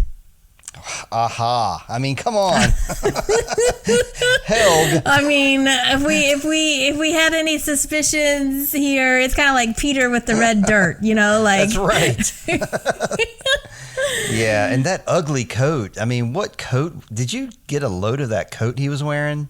No. Oh my gosh, you should rewatch it again. It's like such a bad cut. It's a bad design. It's ill-fitting, and it looks like it's made out of like an old sofa or something. That alone would make him guilty, in my opinion, just that jacket. But the Raider candy bar, yeah, that's like his calling card. And not a smart dude, it seems like. Well, his fashion lets us know he doesn't know a lot about how to dress Right. for the ladies. But I really like the song here they used, which is called Cow Song for some reason. Right. Meredith Monk and Colin Walcott. This reminded me a lot of the song we had in 1899 where it was about, they were talking about that Danish tradition of opening the window until your soul can leave. That sort of funeral dirge song that they played. It kind of reminded me of that. It's not the same artist, obviously. It was a wordless song. I liked that song. It was very, I don't know, kind of mysterious and thoughtful. Yeah, when they got Egon, he's more of like a pop dude. He's always listening to pop music in the background, like when he was riding with Jonas. I didn't mention that, but yeah, they were listening to like a really bubblegum pop song, like a classic German pop song in his car. He loves to groove out to the pop music, and I guess Helge is more of an instrumental type of dude, I suppose. Well, I don't think that was music he was listening to. I think that was, it was non-diegetic music. But okay, I gotcha. But yeah, that was, yeah, it was like Egon's always listening. Like when he was making that report about the sheep, the 33 sheep, he was listening to some music in the office. That's really funny. I remember. Okay, so we cut to teenage Katerina at the station, and she's telling Egon that Ulrich didn't force himself on her and that she pressured him to get condoms and that it was really her idea. Egon doesn't really believe her and asks her why she has the black eye. And she says, I fell. Not a good lie. It's a terrible lie. It really is. And it makes Ulrich look bad here. It really does. Yeah, and the camera cuts to teenage Ulrich sitting in his cell. Yep, I didn't really have any other notes for that scene other than what I just said. Just Ulrich looks very guilty to Egon, and Egon's really persistent about getting Ulrich for this one. Yeah. It's the old, I fell off my bike routine that all the kids like. She even has a moped, so she, or a scooter or something, so she could use that. I mean, she should have said she got in a fight with somebody, and that would have been a more believable story, in my opinion. Yeah, I was beating up on Regina, your granddaughter. That's right. So in 2019, then after that, we were looking at teenage Ulrich. We now are looking at adult Ulrich. In 2019, he arrives home to find Katerina sitting alone downstairs. And this is such a cool cut as well, because we just saw Katarina defending him, and now they cut to this conversation between Ulrich and Katarina as adults. Yes. And she finally tells him she knows about his affair with Hannah. Oh, the last thing she says in 1986 is Ulrich would never hurt me. Then it cuts to 1986, and she's sitting there looking pretty hurt. Yeah. He starts to explain, and she counters with, "Please don't." Yeah, you don't. That's that's a bad move, Ulrich. Because he says, "Let me explain." Explain what? Like, no, yeah, Ulrich. Exactly. No. What will you explain? You see, and she Hannah's really hot. has to. She's really hot, and yeah. let me just explain how hot she is to you. Yeah. So before leaving the house, or at least leaving the room, Katarina says also that Yana called to talk about Mads, and that, her son is missing, but all Yana can talk about is Mads. And she says that she thought her family were the assholes. Oh, yeah, you caught that too. So obviously, I'm thinking that her black eye in 1986 is a family affair. That's what I think. Affair, okay. Yeah, I think somebody in her family who's an asshole might have clocked her. That's just my suspicion right now. I don't know. So what did you think about this scene? Did you like how Katarina confronted Ulrich? I mean, yeah, this scene was super powerful, and it made me think that Ulrich, the actor playing Ulrich, might be a stage actor. The way his body language was, the way his motions were, like trying to grab her, and then like being rejected, and she doesn't want him to touch her, and like his body language when every time that she mentions like "I know" or Hannah's name comes up, he just shrinks into himself even more. So yeah, I really like this confrontation. I'm glad it's out on the table now. I don't know where they're going to go from here, but it's better that they're talking about it now. But Katarina, I mean, she's been like in quite a state ever since her boy has been missing, and I guess she's had it at this point, and I don't know what spurned her to like actually. I guess maybe it was the phone call with Hannah. Was that the last thing we saw before this scene? I think maybe that confirmation. She makes the phone call. She waited until she had some good confirmation to bring it up with him, and that's right too. In Yellow Jackets, Shauna thought Jeff was having an affair, but Jeff was not having an affair the whole time. So you never know. I haven't seen Yellow Jackets. I know you haven't. That's why I love to bring up specifics about it. But she also says something like, "I think I've always suspected." So that was Katarina says that. Okay. So she's suspected this affair, but she sort of was in denial and didn't want to believe it. I thought that was interesting because you had mentioned even back the fact that she like sniffs Ulrich's sweatshirt. Yeah. But she doesn't, she just kind of folds it and puts it on back on the chair. She's not going to bring it up. She doesn't fixate on it, but she's suspicious. Yes. Yeah. But just like with Ulrich, like she's unpeeling the onion layers, and she's finding more and more the deeper she goes. Yeah, I think after, in the last episode, Katarina got one of our worst characters. I can't remember. One of us gave it to Ulrich and one of us gave it to Katarina. That's right. But yeah, she was beating up on Regina, and so yeah, we both hated her last episode. But this episode definitely makes me sympathetic for her because I liked how she confronted him.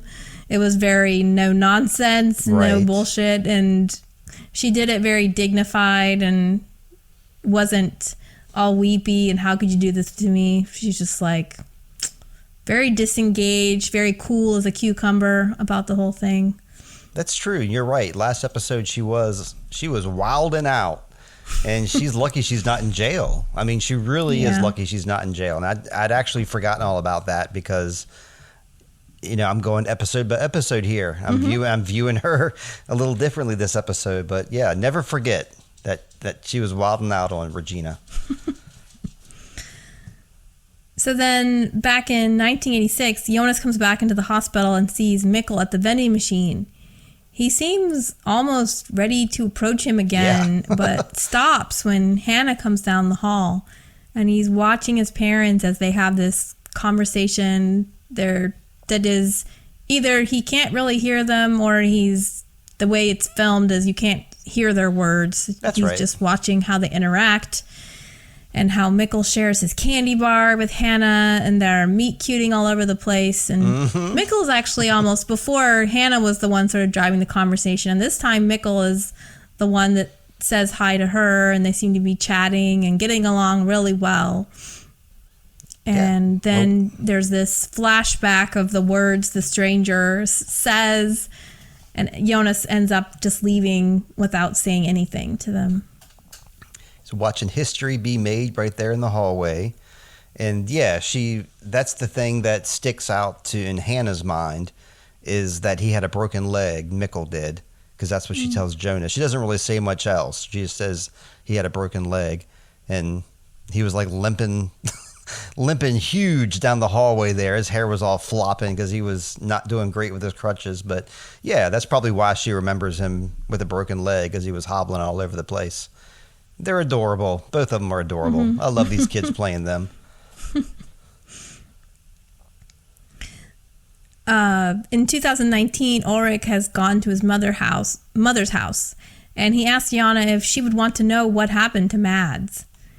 And she tells him no. She likes imagining him still alive and free somewhere. That it was Trond's idea to purchase that grave marker because he thought it might give her some peace, but she doesn't really, even though she goes there to visit, right? She doesn't really want to know what happened to his body. She'd rather get to just keep imagining that he's still out there somewhere enjoying life. That makes sense, except for it doesn't make sense the fact that she keeps visiting his grave and putting the figures on it. That's confusing. Yeah. But yeah, she says some other interesting stuff to him here, so I'll let you continue. Yeah. Well, I think it gets into that thing those song lyrics you mentioned about never saying goodbye. She wants to keep their relationship alive and is, I don't want to use the word pathetic, but I can't think of another word. It's like it's pathetic or it's not much of a relationship to have a one-sided relationship with somebody's grave marker. But she has the idea of him still alive. The grave says infinity on it. Okay. So he's not really dead. Okay. But it's her way of sort of engaging with him to know that he's infinitely out there. I don't know. Okay. Yeah. So he finally asks what she wanted to tell him, and she mentions that a week before Mads disappeared, she saw a priest arguing with a man and thought this was really odd to see a priest, because I guess priests never argue. They never do. They're godly figures. Yeah, they never get mad at all about anything. Okay. So now in 2019, that was back in 1986, now it's 2019, and she saw the same man. And Ulrich thinks she's talking about the priest, and she said, no, not the priest, the other man that he was arguing with, but he didn't look any older, and he had a weird mark in his ear. And as she's sharing this information, the screen cuts to this middle-aged Helg who's going into the hatch with his raincoat. Another bingo. We are like, okay, so every time we've seen somebody dragging bodies around with that green raincoat, it's been Helge this whole time. It's been middle-aged Helge. So it made sense to me that she saw the priest, just like Ulrich. I was like, oh, you saw the priest. Okay, that makes sense. because we saw him in both times too. Oh, so now you're saying Helge is also the same age in both times, similar to our boys Jonas and Mikkel now too. So yes, time traveling Helge, I guess, right? Yeah, so Helge is going into these time periods. He had, when he approached Yasin, remember he says, Noah sent me? Yep. So yeah. And he's trying to push this time traveling crap on Claudia too, because he gave Claudia that time traveling book at one point in episode 2 or 3. Yes. So he's trying to lure her in here. I don't know, man. Helge, keep to yourself. I don't like Helge anymore. Lure her in, like he wants to get her involved in his schemes. Yeah, that's what it seems like. Come with me to the faraway land. And she's like, no, I'm hanging out with Trant. He's my man. So did you have any other notes for this? I was going to go into a whole thing about cremation, but I don't have to. We can move on. Okay. So Waller comes into Charlotte's office with a map. He was trying to find out if the cave system extended to Forest Road, and it does. In fact, that's where Helge's cabin is. And she asks him to leave. Waller gets like, no bye. respect. He's doing all the legwork here, and he's getting no respect or thanks or anything.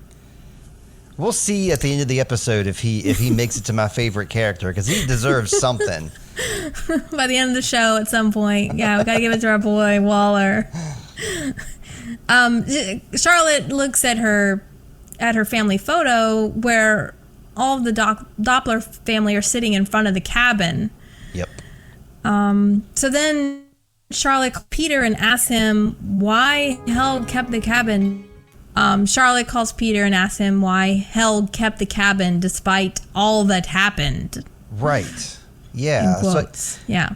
We know what happened to Helge when he was a little kid, I guess, right? So is that what she's referring to? What do you know? When he had his face bashed in and he was in that blue room. He had some kind of, that's right there at the cabin, right? Mm-hmm. The blue room is at the cabin? Didn't Charlotte find the wallpaper in the cabin? That was in the bunker? That was in the bunker, which is part of the cabin. It's on the grounds of the cabin. Yeah, that's what I mean. Mm-hmm. That's what I mean. Mm-hmm. So I'm thinking like that bunker used to have that blue wallpaper on it at some point. Maybe when Helge was a little kid. Right. And what was my whole point? I don't know. Everything's crazy. Well, I wasn't saying. Well, I was just asking you to elaborate on your thoughts. Right. I'm not saying you're crazy at all. That's what I'm thinking happened. Like that, she's like, why did Helge keep the cabin after all that happened? It seems like that's the thing that happened when he was little. Right, but do we know that Charlotte knows about that or Peter knows about it? Sure, maybe it's not that at all, because Peter tells her that he had an accident, I guess, which led to his dement, or maybe, I don't know, he had some sort of accident in 1986. I love that, the way she said it. I keep saying it.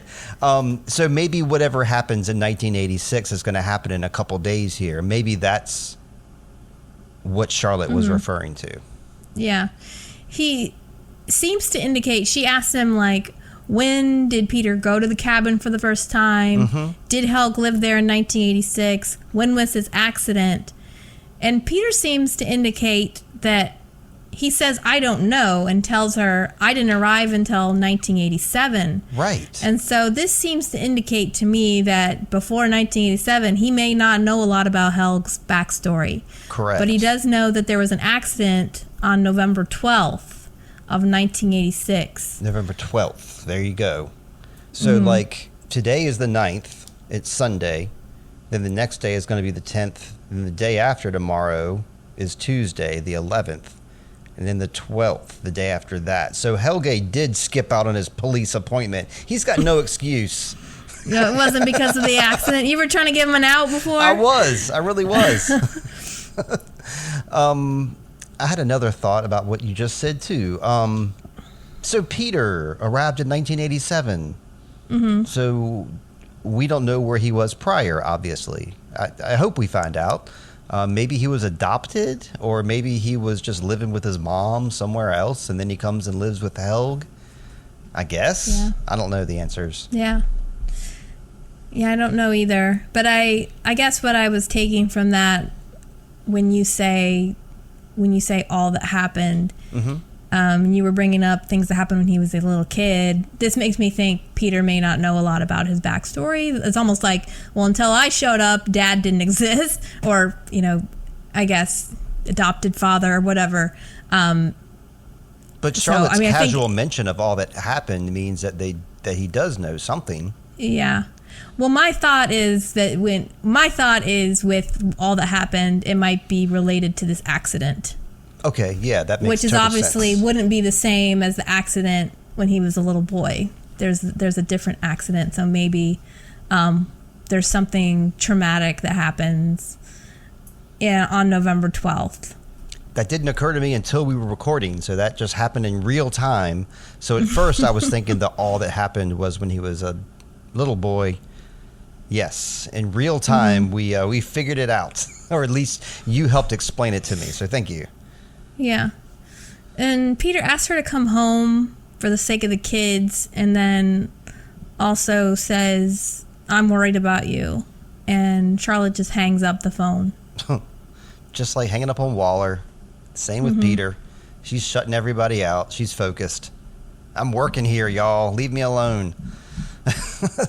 I mean, she's like a character that like I'll want to like a lot more, but I mean, she's so busy and so focused. It's hard to like to get an affection for her. You just kind of admire her. You know what I mean? Mm-hmm. Yeah. But you want to like her. What's that?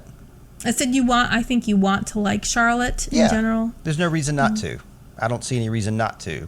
But at the same time, she's not like a big warm embrace, Peter, though, like Peter obviously knows something about all this, too, because he's been acting shady this whole time. I'm almost this is a good time to speculate as any, because this is a podcast.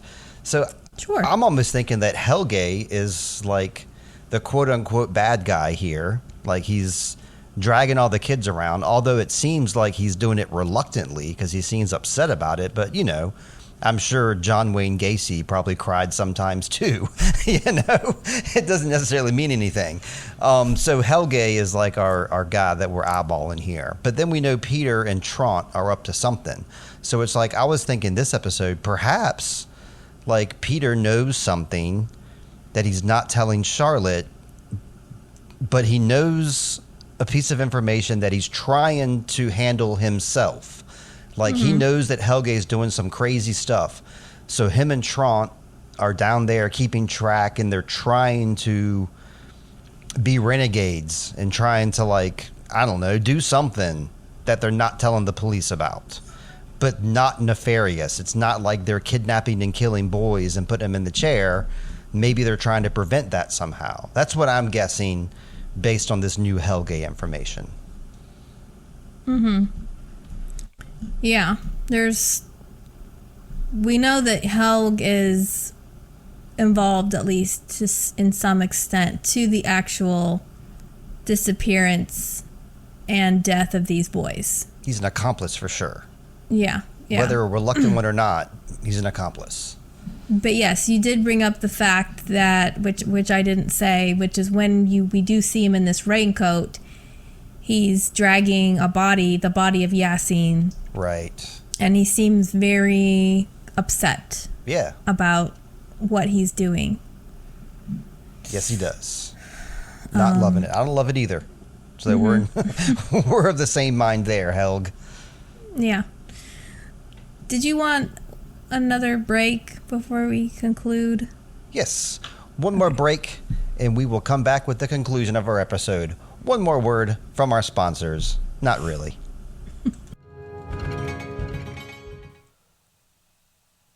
All right, back with Sweet Child of Time, episode 7. We're talking about Crossroads. Where did we leave off, Lindsay? Where are we at right now? Ulrich leaves his mother's house and he drives near the forest and he finds this yellow token on the floor. Oh, right. And remembers what Mikkel said on the day he went missing. The question isn't how, but when. Right. That makes sense to him now, talking to Helge about the past and the future. Yeah. So he has a light bulb moment. We now have our montage of images.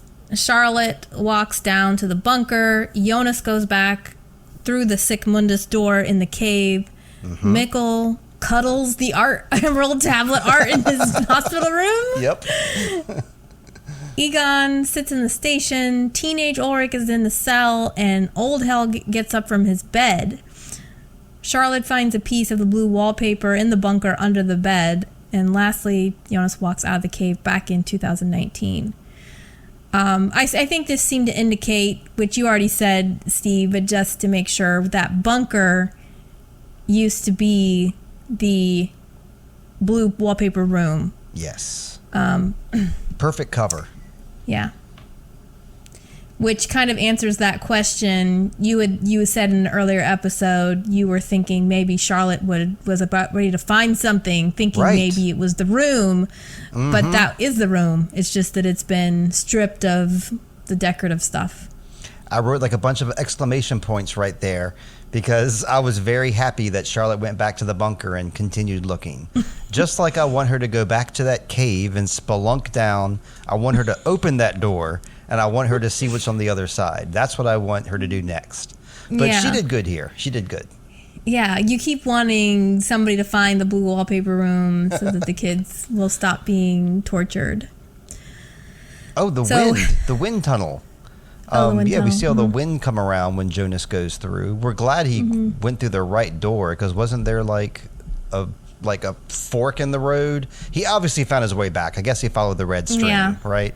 He found his way back with the red string, yeah. Good boy. Okay. So Jonas is next to Hannah's bed, and she wants to know... What a way to wake up. You wake up and your son's just sitting there, yeah. Blankly staring at you menacingly. Do you believe in fate? That's the first question. She asks where he's been, and Jonas is... just basically like, yeah. And Hannah says she doesn't know. Maybe it's her fate to be left by men.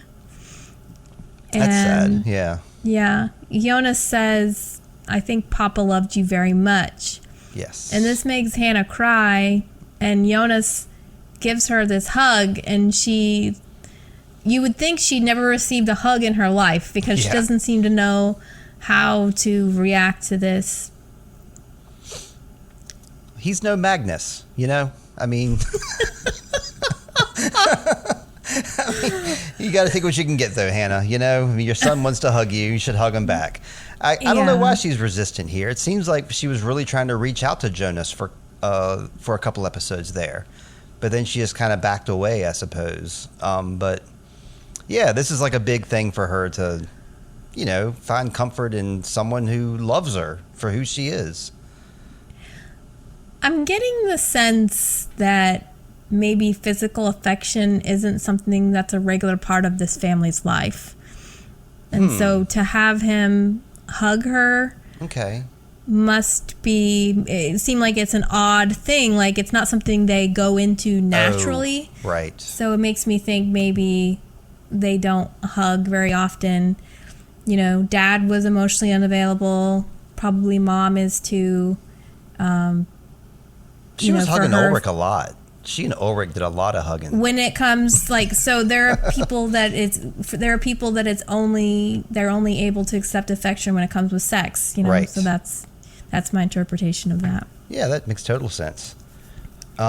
Before we go on, we're talking about Michael, who used to be Mikkel, and you were saying he was hugging that emerald tablet picture in his room. So that spoke to him. You don't go around taking pictures off walls.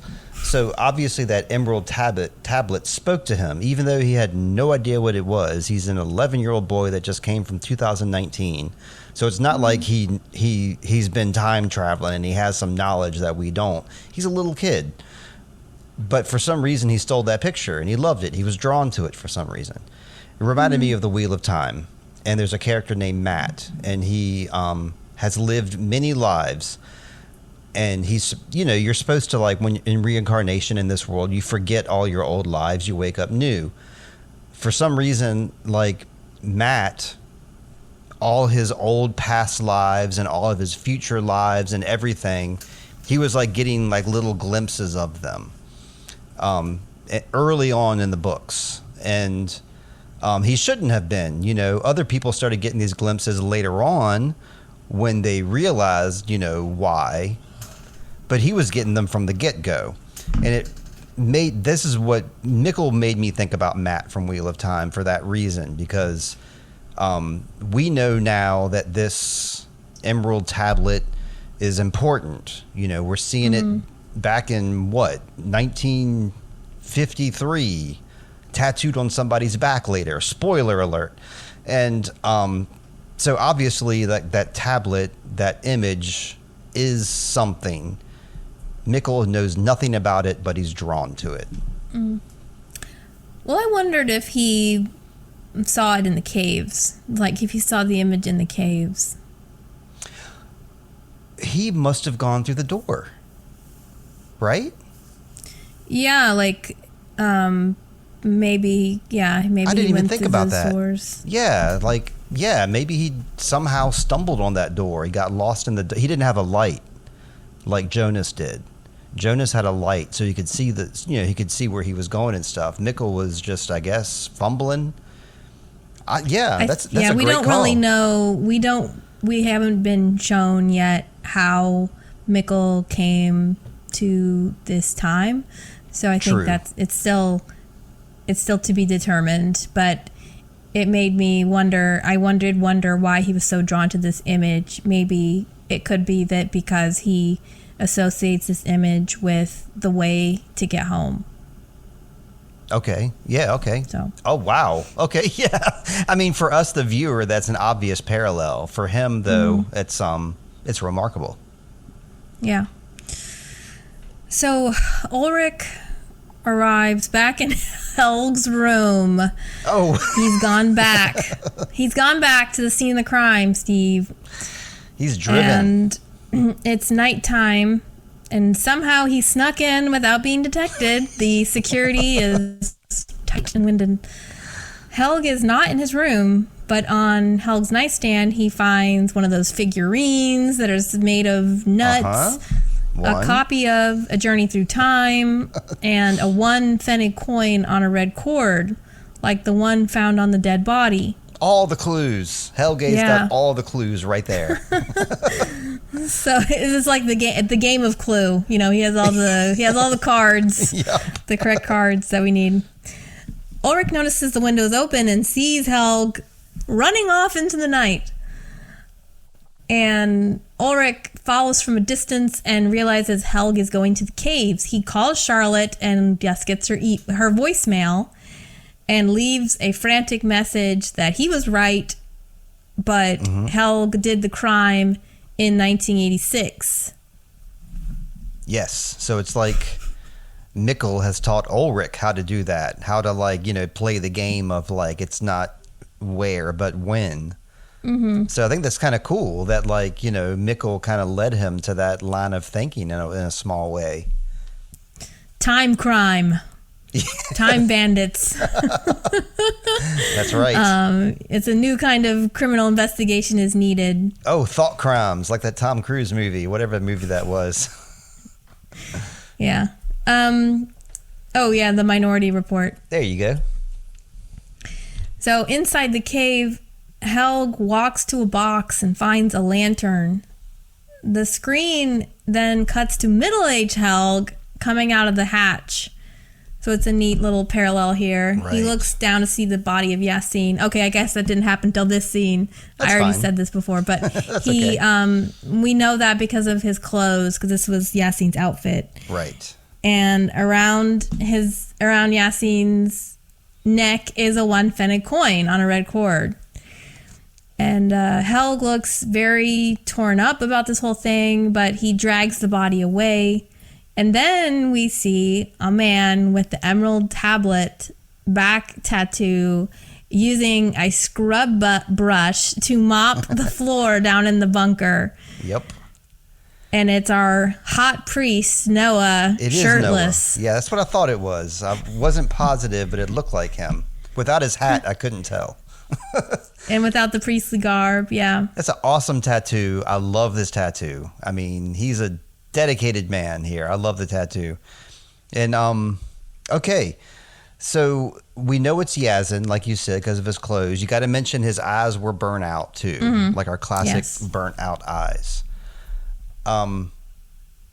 So on the wall of the bunker, I finally figured it out. What it says up there, like in those letters where we were trying to figure out what it said, and I thought it said Dresden. What it actually says is 6, and then it says in German persons. So it's a 6-person bunker is what it is, because the letters up there are Persouen, which is German for people or persons. So that's what the writing on the wall is. But then we see our man write some dates on the wall. And it's not May 11th and it's not September 11th that he writes, because we're American. So we look at those dates and we read them backwards. But it's really what? November 9th and November 5th and November 9th. There you go. 1953. That's a long time ago. That's not 1986. That's 33 years before 1986, if I do my math correctly.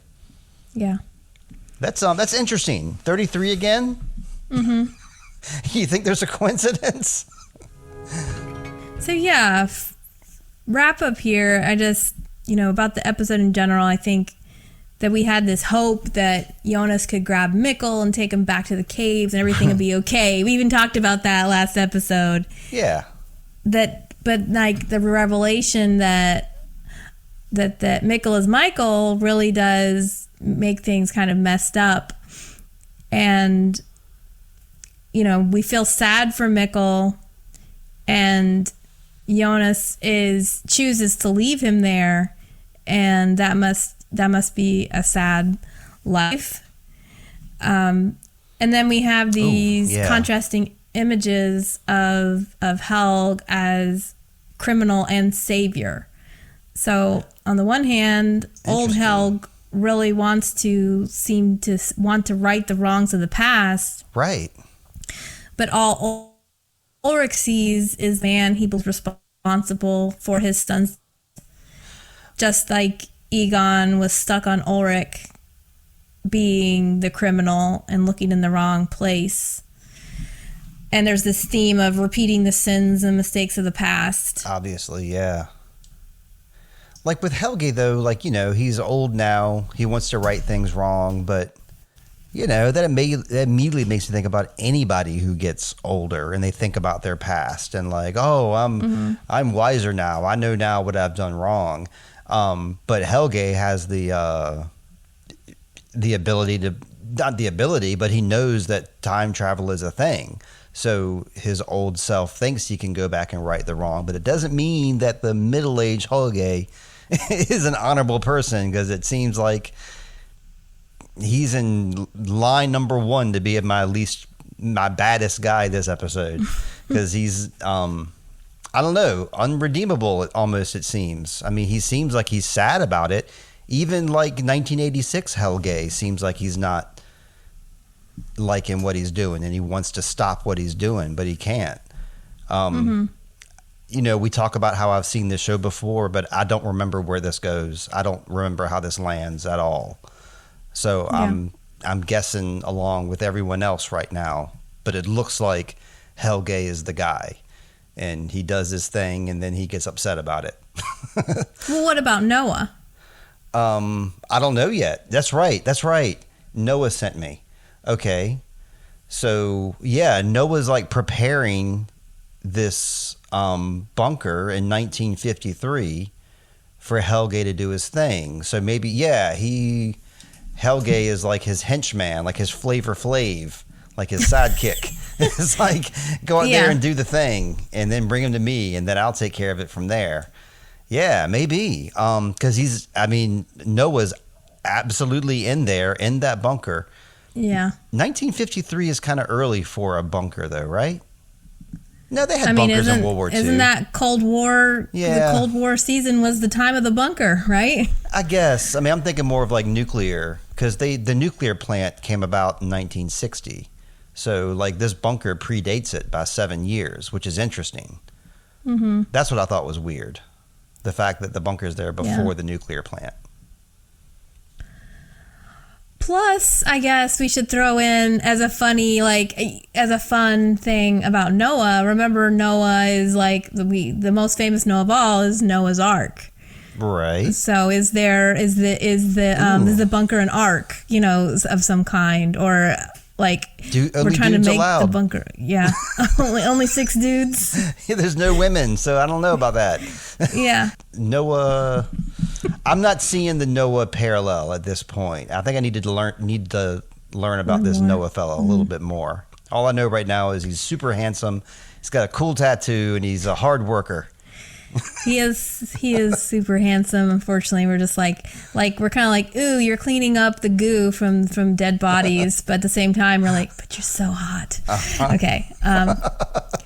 2 other characters I want to I know we're going to go into least favorite and most favorite, but I think with Hannah, what I found was impressive about Hannah this episode, and she's only on the screen for a couple minutes, but right. I couldn't help but feel some level of sympathy for her in this episode, even though we've seen she's kind of a major creep. But she has these abandonment issues, and now her son is also abandoning her by going off on all of these trips and escapades. He shows up every once in a while, but Hannah's basically alone right now, going through. We know she hasn't dealt probably with the death of her husband. She went right into a rebound or an affair, and so she's probably holding some sadness in her that she's not dealing with, and we get to see, I feel like, a slice of that in her one scene here. Yeah, maybe it's like the first step towards her accepting that and facing it and overcoming it. Maybe this is an important step. Mm-hmm. And then Charlotte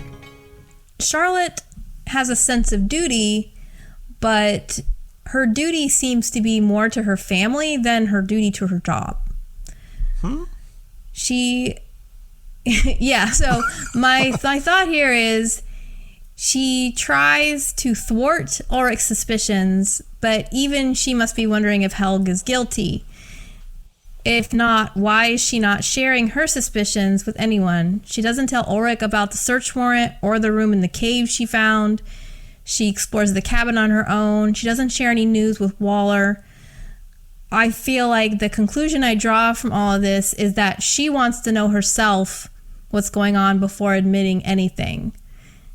So that's what I mean by that. I feel like the reason she's concealing information is because she wants to protect her family, including Helg, and by de facto, when you talk about Helg, you're also talking about Peter, because Peter is his son.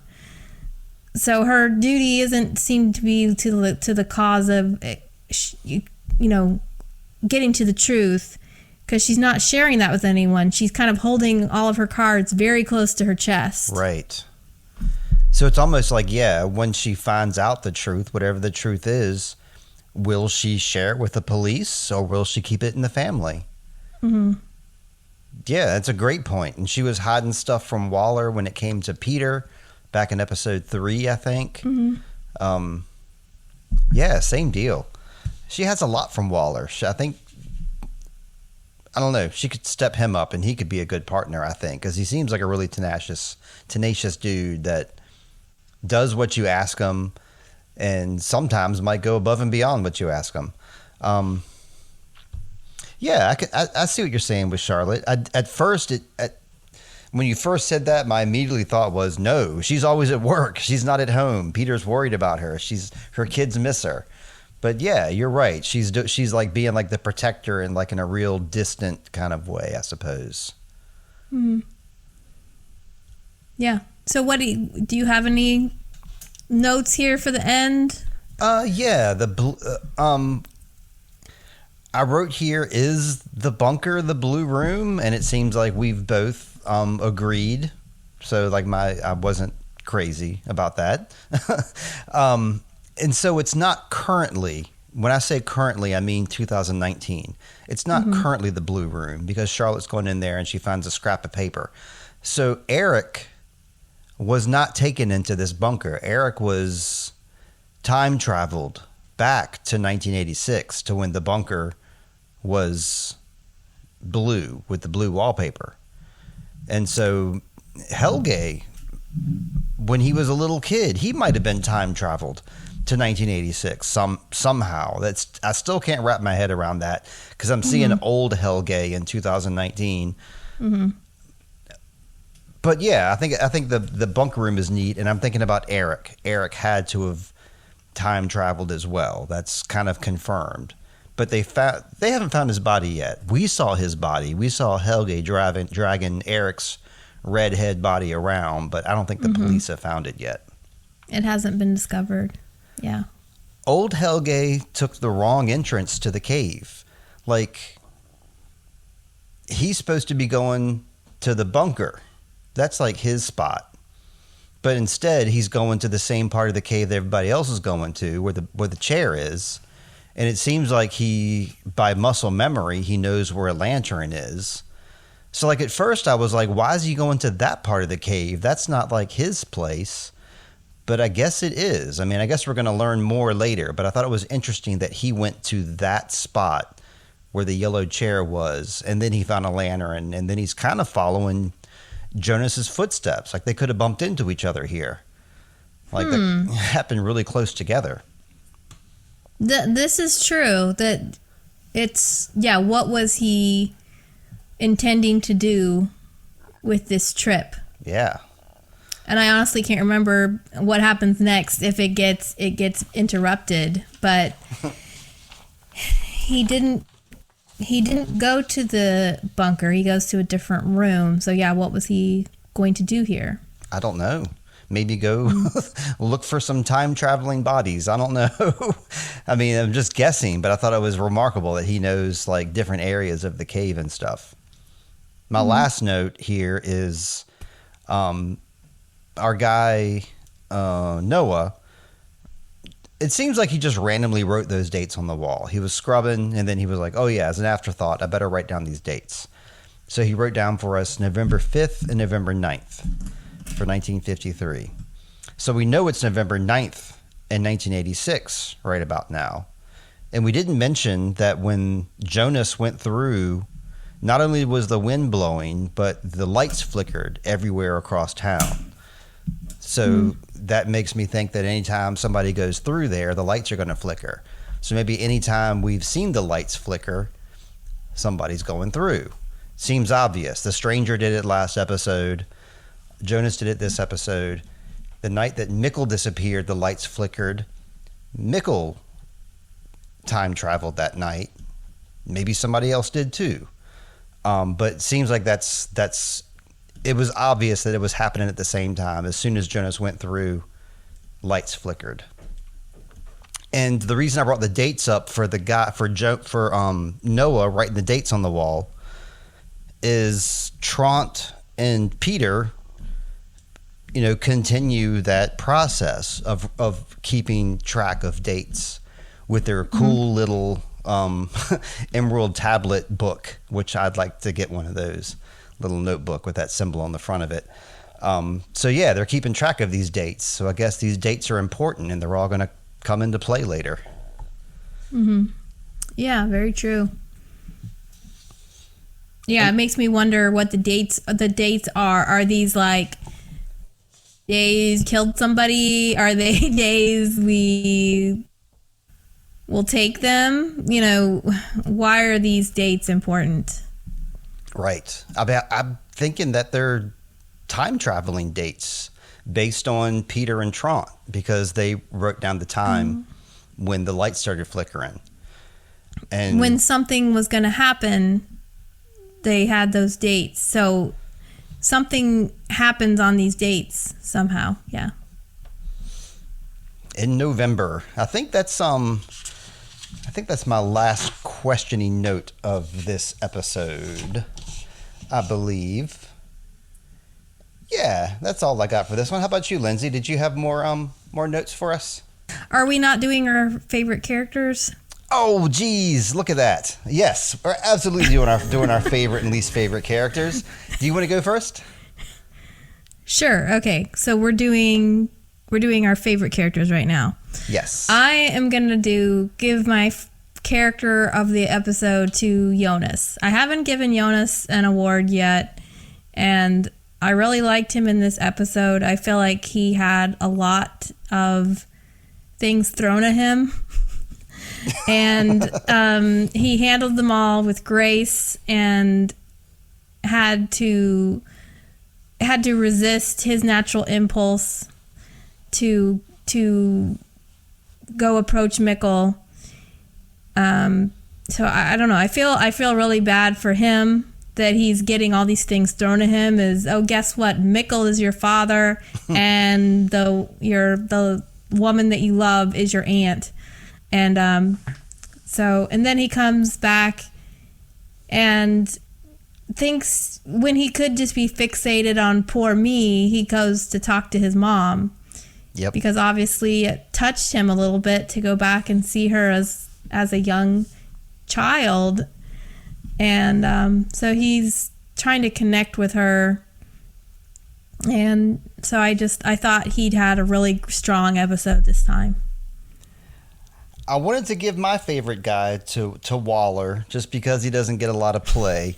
But I got to admit, Jonas is the guy this episode. I mean, we're really focused on Helge, but everything you said about Jonas, I'm just going to piggyback and just cheat, cut and paste what you said because, Jonas did it all for us this episode. He's been my favorite character before, and he's going to be it again now. So, Jonas, you're number one with your yellow raincoat. You're the star of Dark. For my least favorite, I also picked the star of this episode. I picked Helge as my least favorite. I'm almost thinking of giving favorite characters, and not necessarily my favorite guy, but just somebody that I like. That's why I wanted to give it to Waller. That's why I gave it to the what did you say her name was? Who works in the autopsy lab? Cat. It's like Edie or something. Adorable name for an adorable woman. I wanted to give it to her 1 week, so I did. And for Helge, it just seems like it's just a gimme. I mean, we're learning about Helge here and what he's done in 1986, and it's not good. So I think he deserves it this time. So I'm giving my worst to Helge. What do you think about the least favorite or your despicable person this week? Yeah, I mean it's tough because I don't know how to feel about Helge because on the one hand I do think he's acting really sus, but I can't help but feel for him at the same time. The way that he's so beat up and about doing these actions, it makes me feel like he doesn't really want to participate in it, but he's sort of being manipulated by a stronger person, that person perhaps being Noah. Right. I feel like he's more of the henchman, like you said, and this is sort of against your will. He's mixed up with somebody who has a stronger will than him, so he's sort of doing their bidding. But that being said, I gave my worst to Egon, and I've probably given him my worst again, but he just annoys me. He just annoys me how he just keeps fixating on Ulrich. Yeah. And how he hates teenagers, and he especially hates teenagers that don't like death metal. And also just the way that he questions Jonas really, really triggered me. I didn't like it. Wow. So I think, I don't know, did we see him much more than that? I don't know. I just think I want him to be better. So, yeah. That is so funny. He was almost he was like my number 3 for my favorite, because this was my Egon redemption episode.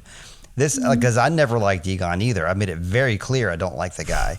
And this episode, he started actually doing things that I was like, okay, he's maybe not such an asshole. Yes, he's fixated on Ulrich, but I can honestly see why.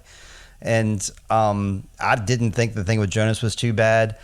That's just funny to me that you gave him the worst, and I was almost going to give him the best just for a redemption arc. That's interesting. Well, remember that one episode where I ended up giving Peter the worst, but it was almost like, again, I feel like this is such a great episode that it is really hard to find a character to say you dislike in this episode. So I don't think you should see it as like, I really dislike Egon that much. It's just that he's the person that raised my blood level the most. I could possibly give it to Ulrich, but I gave, he got my ire last week. Same here. Oh yeah, it was him. You gave it to Katerina.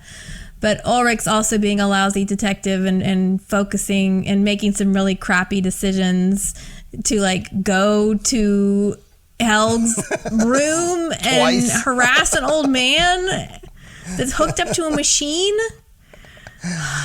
Ulrich. Yeah. Maybe I should just give it to Ulrich. I don't know, but it's done. I gave it to Egon. But again, those two are they're doing very similar things in their time periods. So You're right. Yeah, I almost thought about Ulrich in the bad category too, but again, he wasn't as despicable this episode as he's presented before. I really wish we could have like listener guests on the show every now and then to like clue us into like what they're thinking about these episodes too. Letters could work in that respect. Write us here at the podcast at sweetchildoftimepod@gmail.com or drop us a line on Reddit or Instagram or wherever. We love hearing from you because we want to hear other perspectives. I love telling Lindsay my theories, then I can look at her face and I can see like if she's holding something back or it's great. It's a great guessing game. So I want to play it with everybody. Let's see. I don't have anything else I wanted to plug. I keep saying that. That's terrible. I'm going to edit that out. We got me over there on Instagram. I'm intro.void. And you can find Lindsay on Instagram as well. She's one of my stories. That's the number one of my stories. We always want you to go to oneofmystories.com and check out Lindsay's recaps and check out her YouTubes because she's got lots of YouTubes there. And she's also a film critic, y'all. So she's got lots of reviews, lots of goodies to check out. She's already checked out, Fast X. And she's done... I saw you did something else recently, too, that I was like, oh, she's already on to that one. What movie did you just do recently? Carmen. Yeah, there you go. I mean, you're ahead of the game. Thank you very much. Lindsay, anything else? I'll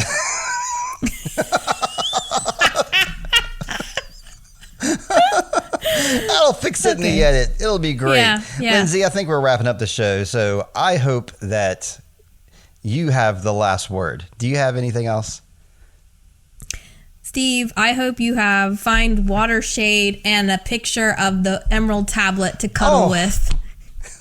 I hope you find water and shade and a back tattoo of the emerald tablet. Or the man with the back tattoo. Ooh. Send him FedEx. Until next week, sweet child of time. Bye, y'all. Bye.